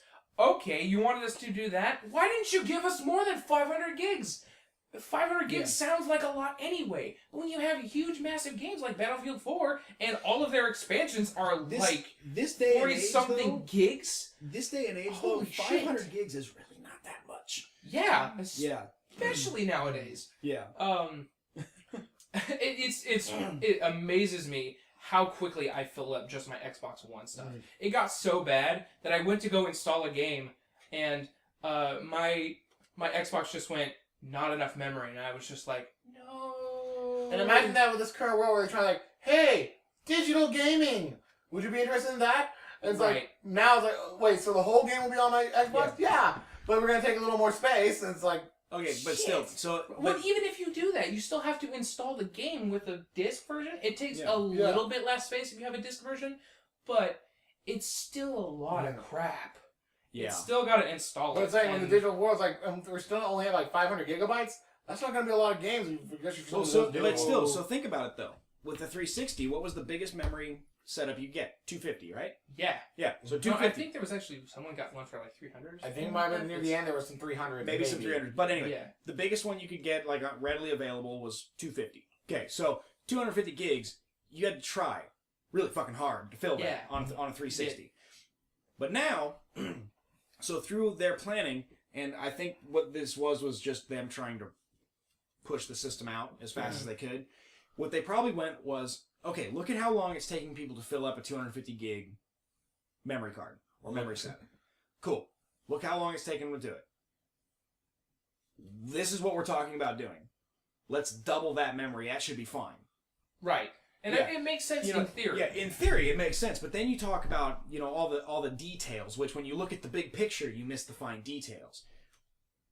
You are now setting us up to where we have to download all the games or install all the games on there. Right. So more memory is being taken up. You are setting it up to where this is going. You are marketing it as the Xbox One, as in the one source of all your entertainment. So now all of your entertainment apps. In media, we actually have a word for it. It's just the little black box. Yeah, the little black box. It's the one that everybody in media is trying to get, and that's what they were going for. Exactly. They did a really good job until they were like always online, and people lost their shit. And then they bugged themselves. Yes, they did. Yes, they did. Go ahead. But anyway, so now you have all that. So now all your entertainment apps. All your entertainment apps, all the updates that come with that. Any music you want to download, any movies you want to download, all of that. They're marketing it as the little black box, like you said. The one source of all your entertainment needs. Okay. 250 gigs for an Xbox 360 owner. Games, music, maybe a couple movies, whatever.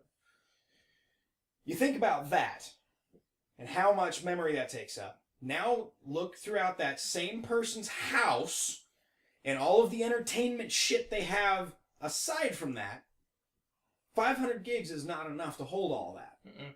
I personally, the movie collection I have would overflow 2 of those 4 terabyte hard drives. And they want 500 gigs to make that work. It's not going to happen. Right. So this is what I'm thinking for my 3DS 3DS is still cartridge based. Yeah. So it's still saving data on the cartridge. Yeah. Which again, Nintendo has always held hold on those cartridges. Like it took them forever to finally switch to CD. But again, it pays off with a portable because that way my 3DS, the memory stick, what it's saving is my information, my stuff, my data that I only thing every time I get is a digital game. Which the other thing I was spending my week playing was Shin Megami Tensei 4, which was got from a recommendation, which. You may recognize that one. That's the one with the demon. Think like Pokemon, but with demons, and you can fuse them. Huh. And it is a lot longer grind than Pokemon. It really is. See, that's why I never played any of the Pokemon games. Is because everybody that I talk to, oh, it's a fun game. Really? How long have you been playing it? Oh, about 3 weeks. Really? How far are you? I'm level 2. What? Yeah. Well, that's why I think I like it because in fact I'm in work. I am on break. I'm like, flip it open, play a little bit. I get off work. I'm dead. Throw on a movie. Grind a bit. Grinding is amazing for portables. Because you can go in there. Sitting on a long car ride. I'm going to grind. I need to go do this. I'm waiting for something. I'm going to grind. Yeah, like, in certain factors, grinding is great. I play Destiny. Grinding is a pain in my ass. I hate it. I've gone on several different missions, and thankfully, I actually kind of enjoy some of the missions, but there are some where I just sit there and I'm like, oh my god, I've done this same thing for this so many times. That's why I haven't played Destiny since I beat the campaign. I'm only playing Destiny so I can beat the campaign and go, alright, I'm done, finally. Yeah. And then, okay, by a fluke incident, I accidentally bought, like, the best sniper in the game, and I told my buddy about it. Like, I was playing with him, and I was like, oh, I just bought this sniper, and I really meant to, like, buy the shotgun. And he was like, well, which one is it? And I named it off. I don't know if I remember the name of it. I'm sorry. Yeah. If anybody's a hardcore Destiny player, I don't remember. Yeah, right. And, I told him the about Destiny it. fans are shunning you. Right, I was like, even at the time, I was like, I don't know what the name of it is. I can't think of it. All I know is that it generates its own ammo, and it kind of looks like a chainsaw at one point. And my buddy just goes, dude, is it this one? And I like opened up my inventory and I was like, yeah, that one. And he goes, dude, that's the best sniper in the game. I was like, oh, really? Cool. Wow, that's pretty fucking cool. And he goes, motherfucker, I need Strange Coin to go buy it. I didn't realize it was on sale. Oh, well, I just kind of barely made enough Strange Coin to buy it, so sorry. I mean, like, so we started fucking playing as many raids or something as we could. Strikes, that's what it was, not raids, because we didn't have enough time for a fucking raid. Mm-hmm. That was something else I really hated, the fact that they added it into... WoW! Yeah! It's even when WoW had raids, I was like, no, raids can go away. Fuck off. I am not going to spend 6 hours directly on one fucking element, one dungeon crawl of a game. Thank you for saying that. Dungeon crawl! I'm not going to spend 6 to 8 hours on one fucking strike mission. If I wanted to just do that, to do it. If I wanted to do that, I would play Skyrim again. Right! I mean, or maybe this one, it's Skyrim, but you can play with other people. Another thing I really hated against Destiny, just because I'm on the topic of it now, I don't like playing with other people because that's just kind of awkward. The multiplayer stuff, though, like fighting. You always get a bit I was new. The game was brand new. It only been out for like 2 weeks, and I finally started playing. I'm still really low. And my buddy goes, all right, let's go into the fucking whatever. I don't care about it anymore. I don't remember what the hell it's called. Crucible. That's what it is. Let's go into the Crucible. And I was like, okay, whatever. I haven't played yet. And he goes, it's fine, whatever. Maybe we'll get some low people. Hell no. We got people who were like level 20s at the time. Like, yeah. And I'm just sitting here. I'm level 4 or 8 or whatever it was. And it was really ridiculously low. I had terrible equipment, and I'm trying to go up against these people. I got surprise like attacks and shit, like really close to headshots and like getting people almost emptying a clip. I did a fart hair's worth of life of damage to them, and they would turn around, hit me with one shot, and I'm dead. Yep. It was just like, fuck, man, this is terrible. And then they finally patched it so that like if you go into the Crucible, you don't get all these different bonuses that you had gotten previously. Yeah. You don't get these bonuses that would help you out, and so it makes it a lot more evenly scaled. Yeah. So all of a sudden I'm going into the Crucible, and I've got my brand new best sniper in the game going around, and I'm trying to snipe people, and I'm doing an okay job. And all of a sudden I get into this really close quarters battle with this guy, but he is right in a fucking hallway. He's got almost nowhere to go, so I shoot him. But everybody else I've been getting headshots with. This guy, I shot him a couple times in the torso, and he fucking emptied an auto clip into me. I got 3 shots into the motherfucker, and he didn't die. And he gets a full clip into me. I was like, oh, son of a bitch. Maybe he's like a level 30 or something like that. I'm still only like a level 26, whatever. And it comes up, he's a level fucking 12! I was like, this is some bullcrap! How did a level 12 kick my ass with an auto rifle, and I have the best sniper in the game? This is some bullshit, Destiny! And by that time I was like, no, fuck it, I'm done with this game. I'm done, fuck it. I actually went back to Battlefield 4, which has been out since November. Yeah. Like one of the first games that came out. Destiny came out way later on, last summer. And and I just remember sitting there thinking to myself, I am still playing a game that came out near the beginning of this console's release, and I won't even bother to pick up one that's almost like a couple months old. Yeah. That's what tells you how good or bad different games are. Well, Destiny was kind of a letdown, because if you look at the original release of what was supposed to be with that game, with the original release data, or the planned release features of it, if you read the Game Informer article, there was so much crap that you were supposed to be able to do with that game. So much. Like, they were talking about, where you can go and explore other planets and stuff like that. They were talking about featuring, you could fly in your spaceship around and, not only just visit, the inner planets, but, fly off to fucking Jupiter and visit the moons out there. And so more like Mass Effect. It was a multiplayer kind of game. Yeah, it was supposed to be more Mass Effect. They had it set up. What they were describing was the best features of Halo, Call of Duty, Mass Effect, and any of the Elder Scrolls games all rolled into one.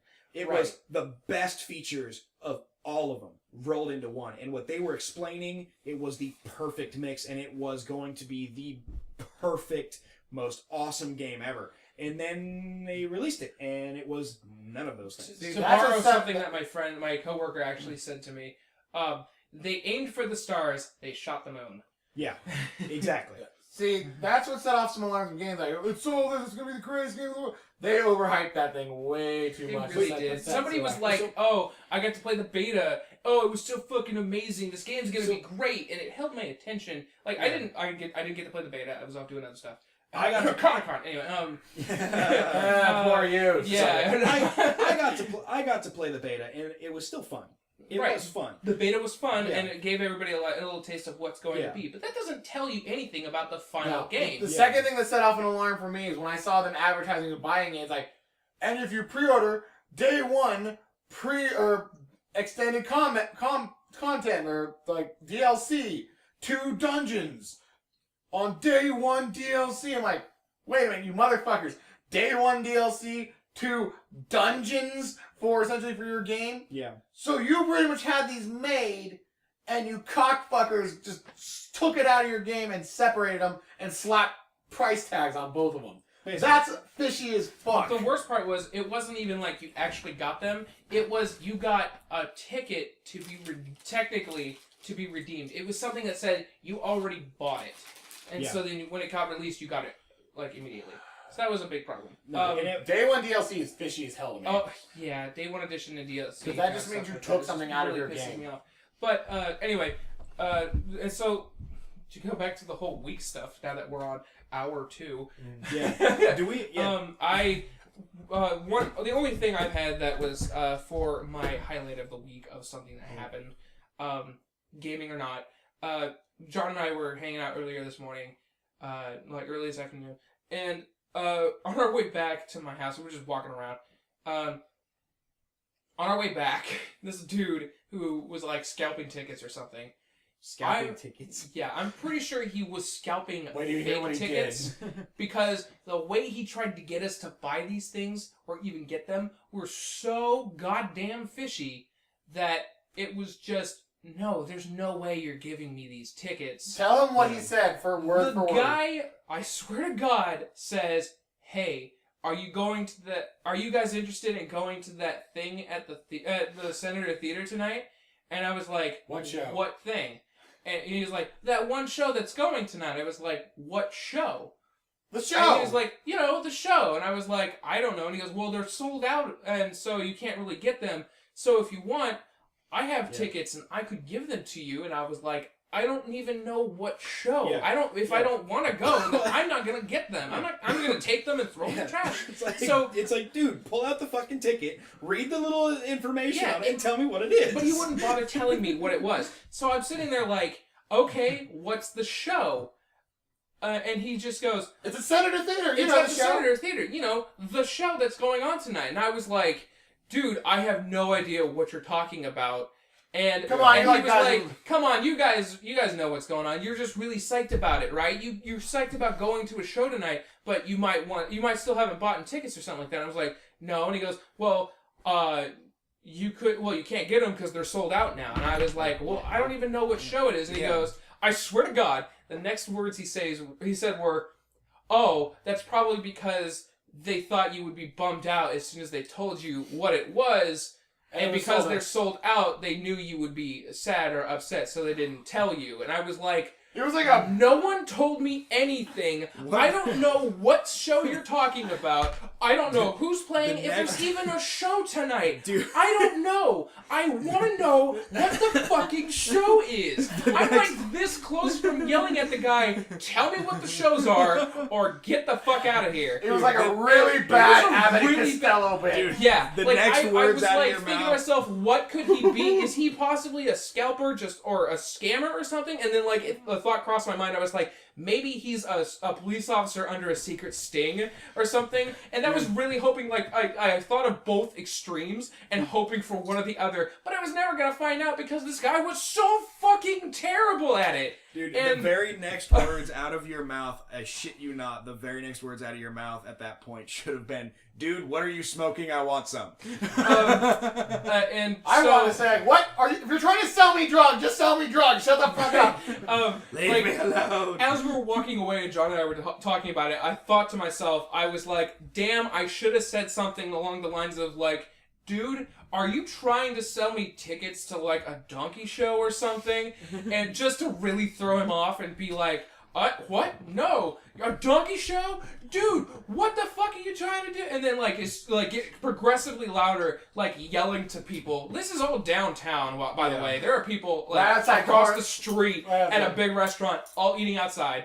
And I was just like, man, I should have fucked with this guy and just been like, this guy's trying to sell tickets to a donkey show. Anybody want to buy him? No, like, what a pervert! What a freak or something like that. Just to, like, I mean, like, whatever, get your rocks off, whatever. I don't give a shit. But I was just gonna fuck with this guy.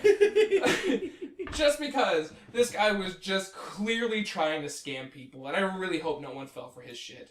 Okay. Well, if you fell for that shit, you deserve it. So, anyway. We do want to talk about news, so I do have the gaming news stuff up. So yeah, a lot of people know that Club Nintendo is ending. One of the things they're giving out is one of the last-ditch efforts of like, hey, enjoy Nintendo Club while we still have it. Flipnote Studio 3D was out now for Club Nintendo members. And apparently it got so much traffic, every time I tried to access it, the link would tell me, oh, we're experiencing heavy traffic at the moment, so accessing your account and stuff. That's been up for a while. That's been up all week. Right, that's been up all week.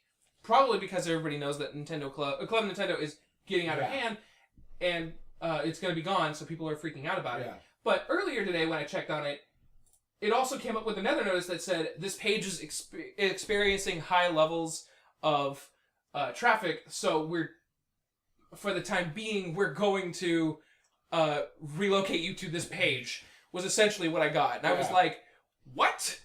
Tell me what the fuck this item is. And I tried my damnedest to search what the hell Flipnote Studio 3D was, and I couldn't find anything at all. And it just pissed me off. So I was like, well, okay, they're doing something for Club Nintendo. So if you have Club Nintendo, go check out Flipnote Studio 3D. I'm pretty sure Get it, I saw. tell us what it is. We'd love to hear what it is. I and know what it possibly- is. Or not that one. Sorry. The Club Nintendo. I've been able to get into it. They're trying a ton of games for last minute ditch to use those points. Right. But the other part is like those of you who did not get the Mewtwo thing because you did not get the 3DS and the Wii U version. Mewtwo is available for using the points on. Well, that's nice of them. Now that they're going to be getting rid of it. Yeah, now that it by the way, now that we're about to take it away from you. Right. Here, come get your shit. Here's some more news in gaming industry. Paranautical activity has returned to Steam. I don't know if you guys... Paranautical? Yes, paranautical. The point about this one is it's basically like an 8-bit 3D shooter where you're supposed to deal with like demons and crap. An 8-bit. That sounds like an oxymoron. I know, it sounds really, really bad. It's supposedly like if Minecraft got turned into a shooter, but with somewhat better graphics. So instead of it being like super, super heavy blocky, it's now like there are smaller blocks that make up larger details. It was kind of a cool idea, and it looked okay. But the reason that this is causing news problems or not problems, but generating news, is because Paranautical Activity, when it was released, there was some stuff that went on with labeling on Steam's end that really pissed off the developer, and he kept telling them, no, this is what it is, it's this thing, and he kept having to tell them, and eventually he got so pissed off, he threatened Gabe Newell, the creator of Steam, praise be unto Gaben. Give me freaking Half-Life 3, you bastard! He basically threatened Gabe Newell's life. Not really. It was meant to be taken as a joke because he was so pissed off of what Steam was doing with his game. But Steam took it as a legitimate thing, and they were like, okay, well, no, you can't do that. Fuck you, your game is now gone. So they took it off of Steam, and anybody who bought it at the time, they were like, okay, well, I still have a copy. But his game was no longer going to be on Steam. And apparently a lot of people didn't want to touch it. So essentially, he didn't just shoot himself in the foot. He shot himself in the leg, arm, and possibly chest and head when he did that. Sounds like he missed his foot and hit himself straight in the femoral artery. Right. So he got really fucked up in that, and now it's back on. And apparently, I don't know if everything's been patched up, or if he's just finally been like, okay, I fucked up and I'm sorry. Because like he basically begged to have his game set back on, and they were like, no, you're banned for life, basically. So obviously he's done something so that they can be like take it back on. A mean one. Right. Well, sadly, in this world, Steam is pretty much the only real market to sell your new game. Without it, you're crunching on your own. Yeah. That and Kickstarter. That's the only if you're a new developer, between Steam and Kickstart, that's pretty much your only options. Right. Here's some interesting news. Capcom has announced an Attack on Titan arcade project.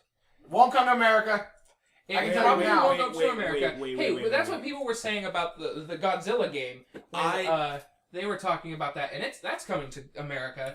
So hopefully this one does too. That'd be great. I didn't look into any of the details of it, but I vaguely remember seeing a clip somewhere on YouTube of that. An Attack on Titan video game. And I remember looking at it going, what the hell is what? There was one that was in development. It was very small, like where you had like you do the rope tricks, and it was like beta, and you're like a little small version of the player. That was on computers. This is because it's an arcade cabinet, though. Most likely will not get over here because Capcom is very douchebaggish when it comes to localization. I talked to a representative of Capcom, and basically around here, how often do you actually see arcade cabinets around here anymore? It's just that it's weird because like you think that cabinets are actually a dying breed or something like that, but there are actually a lot of cabinet games that are coming out that are never going to see like console or whatnot lives. But there are a lot of them coming out, and it's like, what the hell? Like no one plays them anymore. Yeah. Like I mean, unless you're like in a bar or some family establishment of some sort that has an arcade. But it's hardly played. But even then, in like the bar establishments around, at least in the places I've been into, everything you see in terms of cabinet games, they're just rehashed versions of stuff that's been around for the past 15 years. Right, and that's what's a big bummer for me in terms of arcade gaming. Yeah. But like they've come out some newer stuff. It's very much similar to the older stuff, you know. Just you're talking about the localization for the they don't break it. Cabela's Big Game Hunter 5. Right, that kind of stuff. But there was something that I saw that was an arcade game that was made originally in Japan, and I'd heard about it and I was like, oh, that sounds like a really cool game, and I would hope to see it sometime.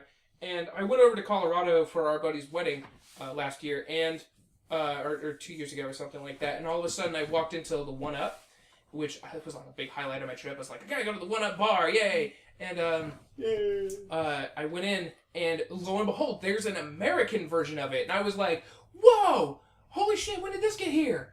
And they were like, yeah, it was just released like the beginning of this year, and I was like, dude! So I still see it has the possibility of coming over to America, I don't know. but probably not in a wide release. Well, especially if it's Capcom again, because Capcom's infamous. Yeah, and for their I localization talked standards. that's true. I talked to a Capcom representative though when I was at Comic-Con, and he was talking about how they're really trying to get more international games set across, and especially in all their currently massive grossing franchises, but even they were planning on delving into stuff that might be arising. And so I hope that Capcom does release at least some form of Port. Yeah, some form of a port. Attack on even Titan if it's just getting released to Steam or thankfully, something. Attack on Titan has been very popular over here, so it might have a fighting chance. Yeah, that's a big helping factor, I think. It has been very popular over here, and it's actually kind of becoming creepy how popular it is over here. I'm sorry. I'm sorry. I do think though that it's starting to run its course. Yeah, so if they release this, it'll be great. I haven't seen this many people dressing up in like little character garbs since like Naruto hit its like crazy, oh my god, Naruto is the greatest anime ever. It's because it's a combination of the anime style of beauty mixed with uber violence. Right. And lots of young people are getting into that immense drama and emotion. Yeah. It felt like it was so drama heavy to me though. That's It why is. I stopped I'm sorry. watching it. I couldn't get through it. But I also made hit it that point where you it made was it like past the pilot? yeah. I only got maybe to like the third episode and I was like, is this all it's gonna be? And then like I've watched like the whole series. A month and a half later somebody was like, no, after you get to the third one it should be okay. I am reading the manga. I am past where America is. I am past where the episodes are even in Japan. It is good, but it is fucking depressing. See, and that's I picked up on thing to do. See, I picked up on that on episode 1. Like I said, the pilot, and I went, nope. I can already tell I'm gonna get emotionally invested in him, her, and whoever that fucker is in the corner, and they're all gonna die. Yeah. It's gonna be Game of Thrones and anime. There's this horrible part from the anime because there's a scene where they queue up like all these people like, oh no, the Titans are attacking. We'll stop them. We have a bright future ahead of us, and I have to queue up. Everyone in that picture scene when they did that freeze frame died brutally, crying and ripped apart, and even just Jesus. It's like everyone's wearing a red shirt. Right. Anyway, other news. Some more news. Apparently, tons of Star Wars Battlefront rumors have been leaked.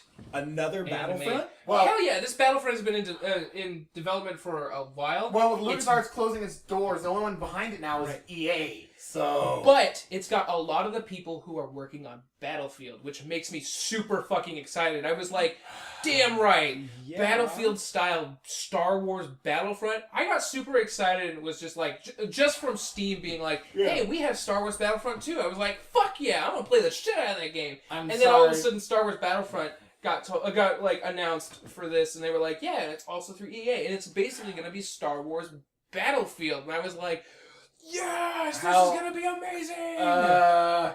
It could be, but it still has the poison that is EA. Yes, that is on it. That is definitely something that's worrying. Expect microtransactions. Expect day one DLC. Oh my god! Well, they didn't do that with Battlefield though, and I feel like if it's a lot of the people who are like, hey, this is we worked on Battlefield and this is the stuff that we're doing. It's DICE specifically is one of the people who's working on it. And one of the big things that they did, while they did have stuff you could technically buy on the first day, it was just season pass stuff. But Battlefield has consecutively had expansions that are fucking worth the buy. And it's definitely stuff that, like, if anything, you're gonna find at least one map that you're gonna love out of all of the different expansions, and you're just gonna like it.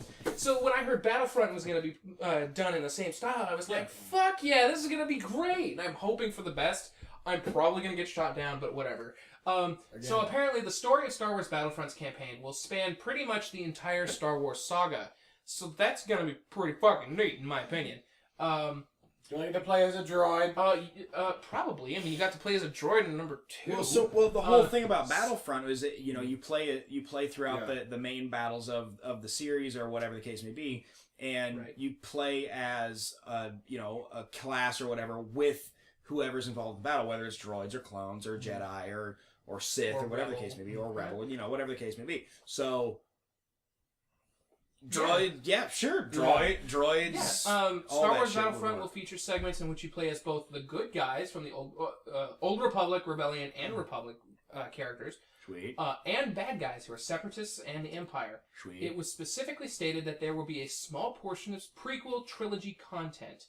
You will participate in a couple battles from Star Wars: The Clone Wars and the space battle above Coruscant from the beginning of Revenge of the Sith.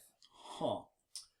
And in space battles, actually, in not number to be 2, confused with croissant, yeah, which goes on your salad. Yeah. Why are you putting croissants on your salad? Because it tastes good. What? It's like a vegetarian sandwich. One of the things I really liked from Battlefront 2, was the space battles felt really, really good. It was really nice and easy to handle. They were massive, but at the same time, it was something that was like, yeah, you can get into a dogfight, but you can still do a lot of other shit while you're doing it, and it wasn't super bogged down by a bunch of other shit. So I'm hoping for the best of those. This is but unfortunately, the thing that, like, since DICE is also working on it, Battlefield is terrible when you get into a dogfight because you gotta somehow lose the tail, especially if it's a jet. And it's a pain in the ass half the time. You gotta try and, like, get around people. There are some people who are really, really good at flying jets, but if you are okay at flying a jet, as soon as you get someone on your ass, you're gonna just sit there and fly around for almost 5 minutes trying to dodge these people. And it's a pain in the ass. But hopefully they're not gonna do that, and there's possibly gonna be, like, tons of other things. One of the things I heard at one point was that instead of it being just the 64 people on a map, you're also gonna have AI people. So it's gonna be kind of like 64 plus Titanfall's AI computers. Which would be fun and really nice. It'll feel like the old Battlefront, which would be yay, nostalgia. Anyway, so the majority of the campaign will take place during the original trilogy. All the battles are setting that you would expect to be there, that will be playable. It was said that the campaign itself is pretty long when compared to the other first-person shooters. Let's see, there will be some segments of the campaign which take place between Return of the Jedi and Force Awakens. There won't be a lot because, in the words, Lucasfilm has a lot of plans in that era. Yeah, will we get to enjoy more than 4 hours of gameplay if we play the campaign? That's what I want to know. That's a definite wonder for us. EA DICE was allowed into Pinewood Studios for a few days to scan and capture props, sets, etc. for recreation in the game. Yay. Which is a very nice thing because Pinewood Studios was one of the people who was originally working on the expansion when it first got shut down.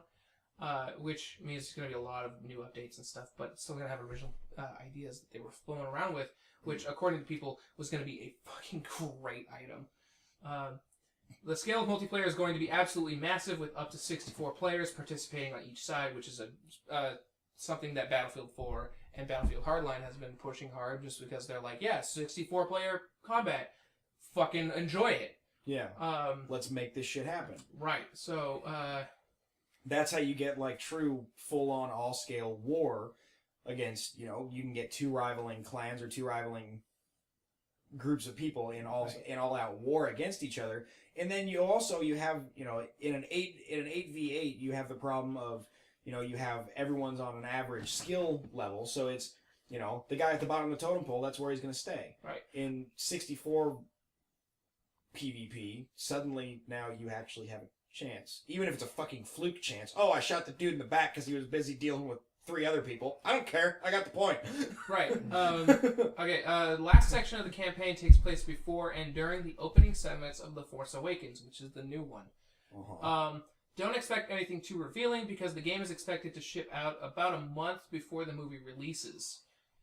Which kind of worries me because, I mean, while it's going to be a month before the movie releases, it's still a tie-in, so it kind of makes it go, fuck.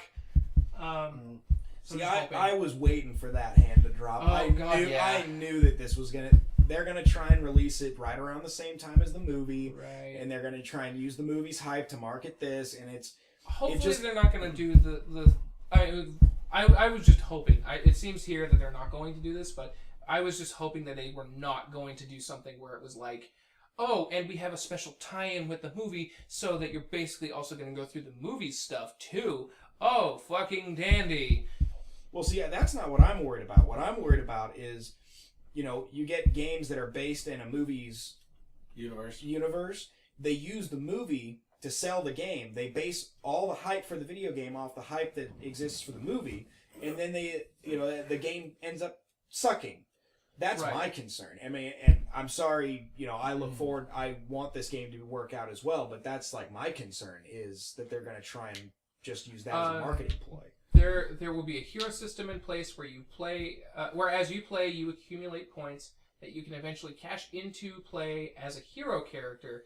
These characters are extremely powerful and have abilities that are not available in the normal characters that you play for most of the matches. The system is constantly in flux, but as it is now, pretty much everyone has a chance to play as the hero at least once per match. Which, if you remember in Battlefront 2, there was, like, as soon as you got to a certain amount of time or you got a certain amount of points, you could play as one of the Jedi. Or Sith Lords or whatever. But if you did really, really good with them, you could kill somebody and they, like, all of a sudden die, and then you could respawn as them if you were doing really good and you got enough points on that one. So it was really cool. This one, however, feels like it's going to be individual, which is going to be fucking awesome if they don't limit it again to just one person as that character on the field at a time. Because who knows, someone could be really, really good, and it doesn't matter how many of the 32 people on the other team go after him, or him or her, and they just keep killing everybody, and it's not going to give anyone else a chance. That would suck. Yeah. The downloadable content plan for this game is extremely aggressive. Expect up to 5 DLC packs for the game, with the first coming out before the end of 2015. Each pack will be themed, with the first 2 or 3 being exclusively based around the content from The Force Awakens. Now, the first section makes me kind of cringe, but at the same time, I'm like, Battlefield does okay. They're doing pretty good. I like all their stuff. But it's that last part where it's based around The Force Awakens that makes me go, God damn it, this is going to suck.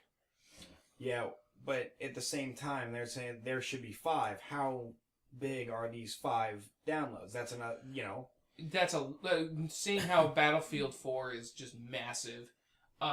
They're probably going to be just as big or even bigger. It was a checklist that the department heads can go through to see what's been complete, what's been bug tested, etc. It was basically just a black screen with lines and lines of text posts with comments and suggestions under each post.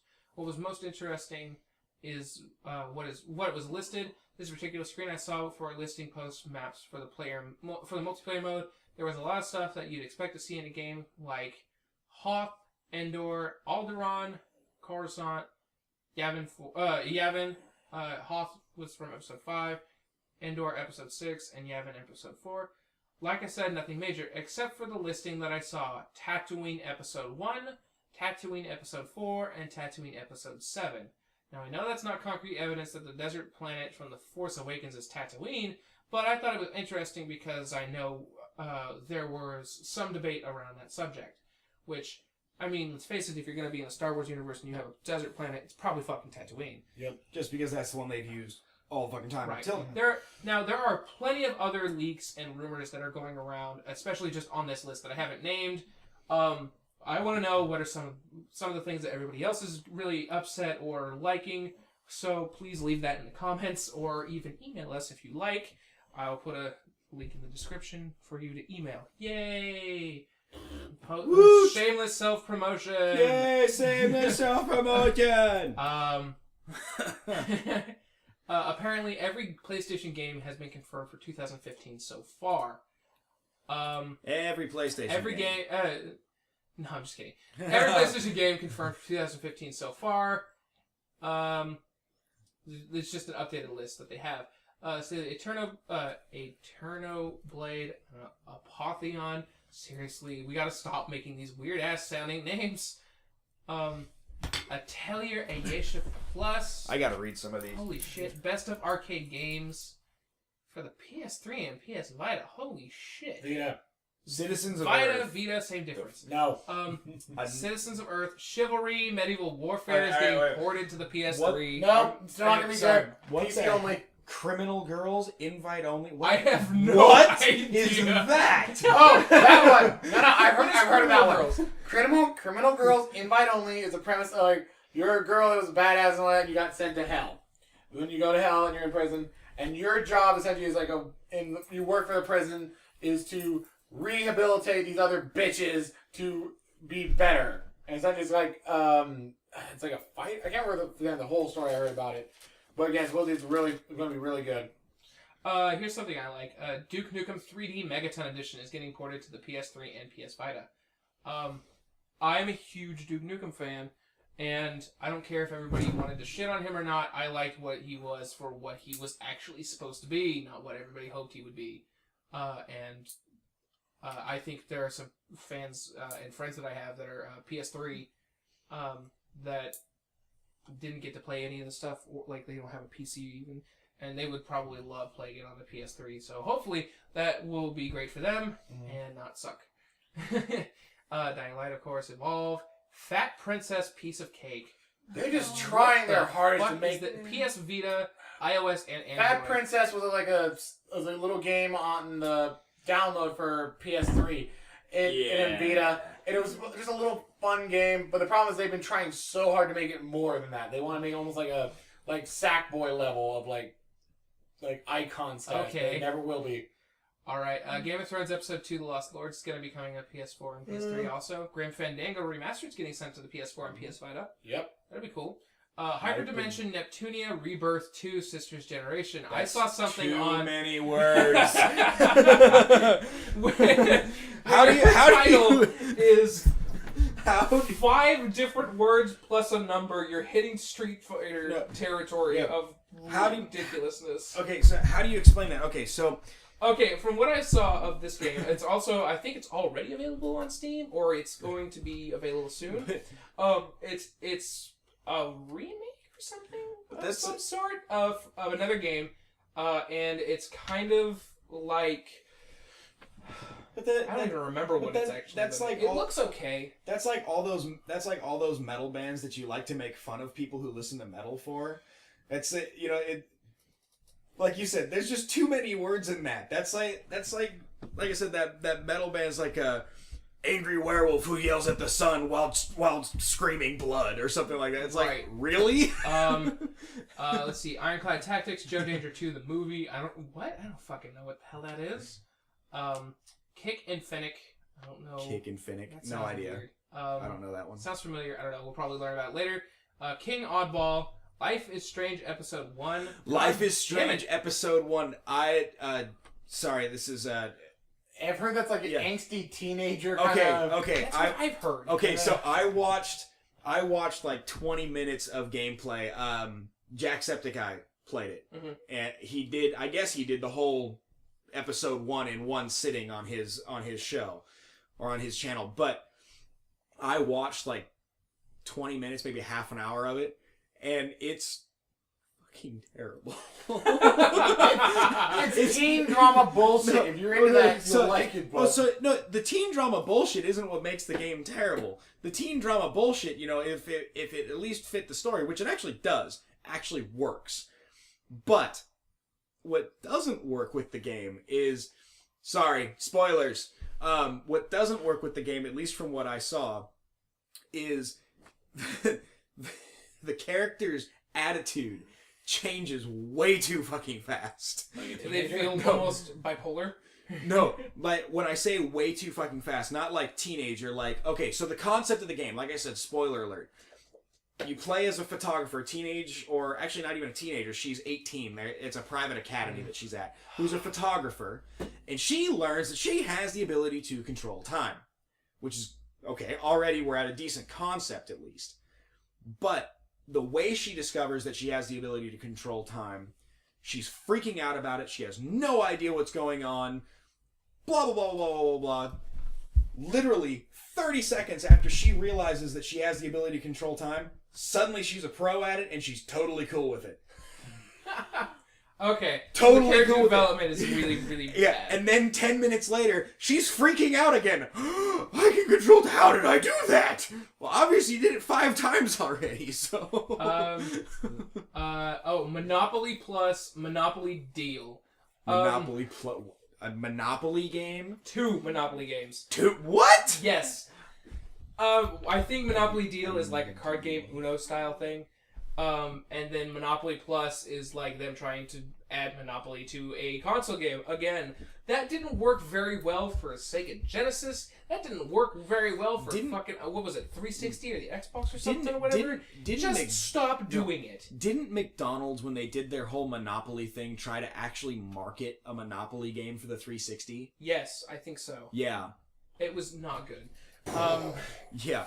It's failed how many times, and now you're going to try and release 2 of them? It was weird because by a fluke incident, I actually enjoyed the Genesis version, but every other rendition afterward, I was this is terrible. My Just bet play is the whole game. they're cheap and easy to make, and they can get lots of dumb parents. That's the to worst buy part. Yeah. Let's see, Motorcycle Club. No idea. Whatever. I don't know. Whatever. I'll look forward to hearing more about that. Minutes. I don't know what the hell that is. Yeah, no idea. Nihilumbra or Nihilumbra? I don't know. Oh, I've heard that one. That's one. I watched another gameplay video of that, and I can't remember what it's about though. I know I've heard of it, and I know I've seen something of it. Wasn't it like a spooky one or something like that? Yeah. Okay, those are all titles that are available now. Well, you said what all games confirmed so far. Right, I know. Those are available now. I like scrolled really fast and like past available now somehow. It's like one of the biggest sections on here. So everyone who's listening to this right now, sorry, they're going. This you fuckers is already available. Yeah, sorry. Bad. I'm sorry that for some reason I skipped one of the bigger sections of this. And I'm just like, fucking whatever. Yeah, it's fine. We just wasted 15 minutes. Yes, it's cool. We did. Alright, okay, so here's stuff that I hope these are... Oh, yeah, okay. These are upcoming. I think they're soon to release. No Man's Sky is a celebration of science fiction and the vast expanses within. No Man's Sky will empower players to traverse a limitless universe and dare the unknown, forging their own stories among the stars. Okay, that sounds really cool. But that's also something that kind of Destiny was like, yeah, you can do that. It's kind of a generic explanation. It is a very generic experience. Space! Verge. No Man's Sky's description has been something that like 3 or 4 other games have been talking about. You could have just said 3 or 4 space. indie games. And that'd be it. Right. Yeah. 3 or 4 indie games have been talking about, and it's just like, well... Actually, the picture gives me more of an F-Zero vibe. F-Zero... No, it reminds me of Star Fox. Yes! It really does. They're going down a tunnel. It's 2 different fucking spacecraft, and I swear to God, they look like the Star Fox things. Anyway. Axiom Verge. Harness the power of old-school game glitches in Axiom Verge, a Metroidvania-inspired passion project created and developed completely by one man. So we have a 2D side-scroll platformer. Yeah. Well, apparently you're supposed to use glitches that are old school gamey style. But again, a Metroidvania where you do tend to have to go backtrack and like go forward, go back. That's going to be something that's going to be kind of a pain in the ass. But I mean, I hope for this to be a really good. It looks great. I want to look at real quick. Are you talking about The Forest? The Forest. Dude, is that coming to console? Apparently, it's coming to PS4. Well, it's gonna be. Fuck, I gotta buy a PS4 now. I know. God damn it. Or you can put it on your computer, which you have. I want to see my if Axiom computer Verge. needs so much work right now, dude. Yeah, it will. No, it has I more wonder more if than I can afford is the problem. I kind of hope Axiom Verge comes to Steam or something like that. That would be pretty cool. It looks fun. I was looking at one stupid picture, but I'm like the description plus the picture. I'm just like, okay, I'd play that.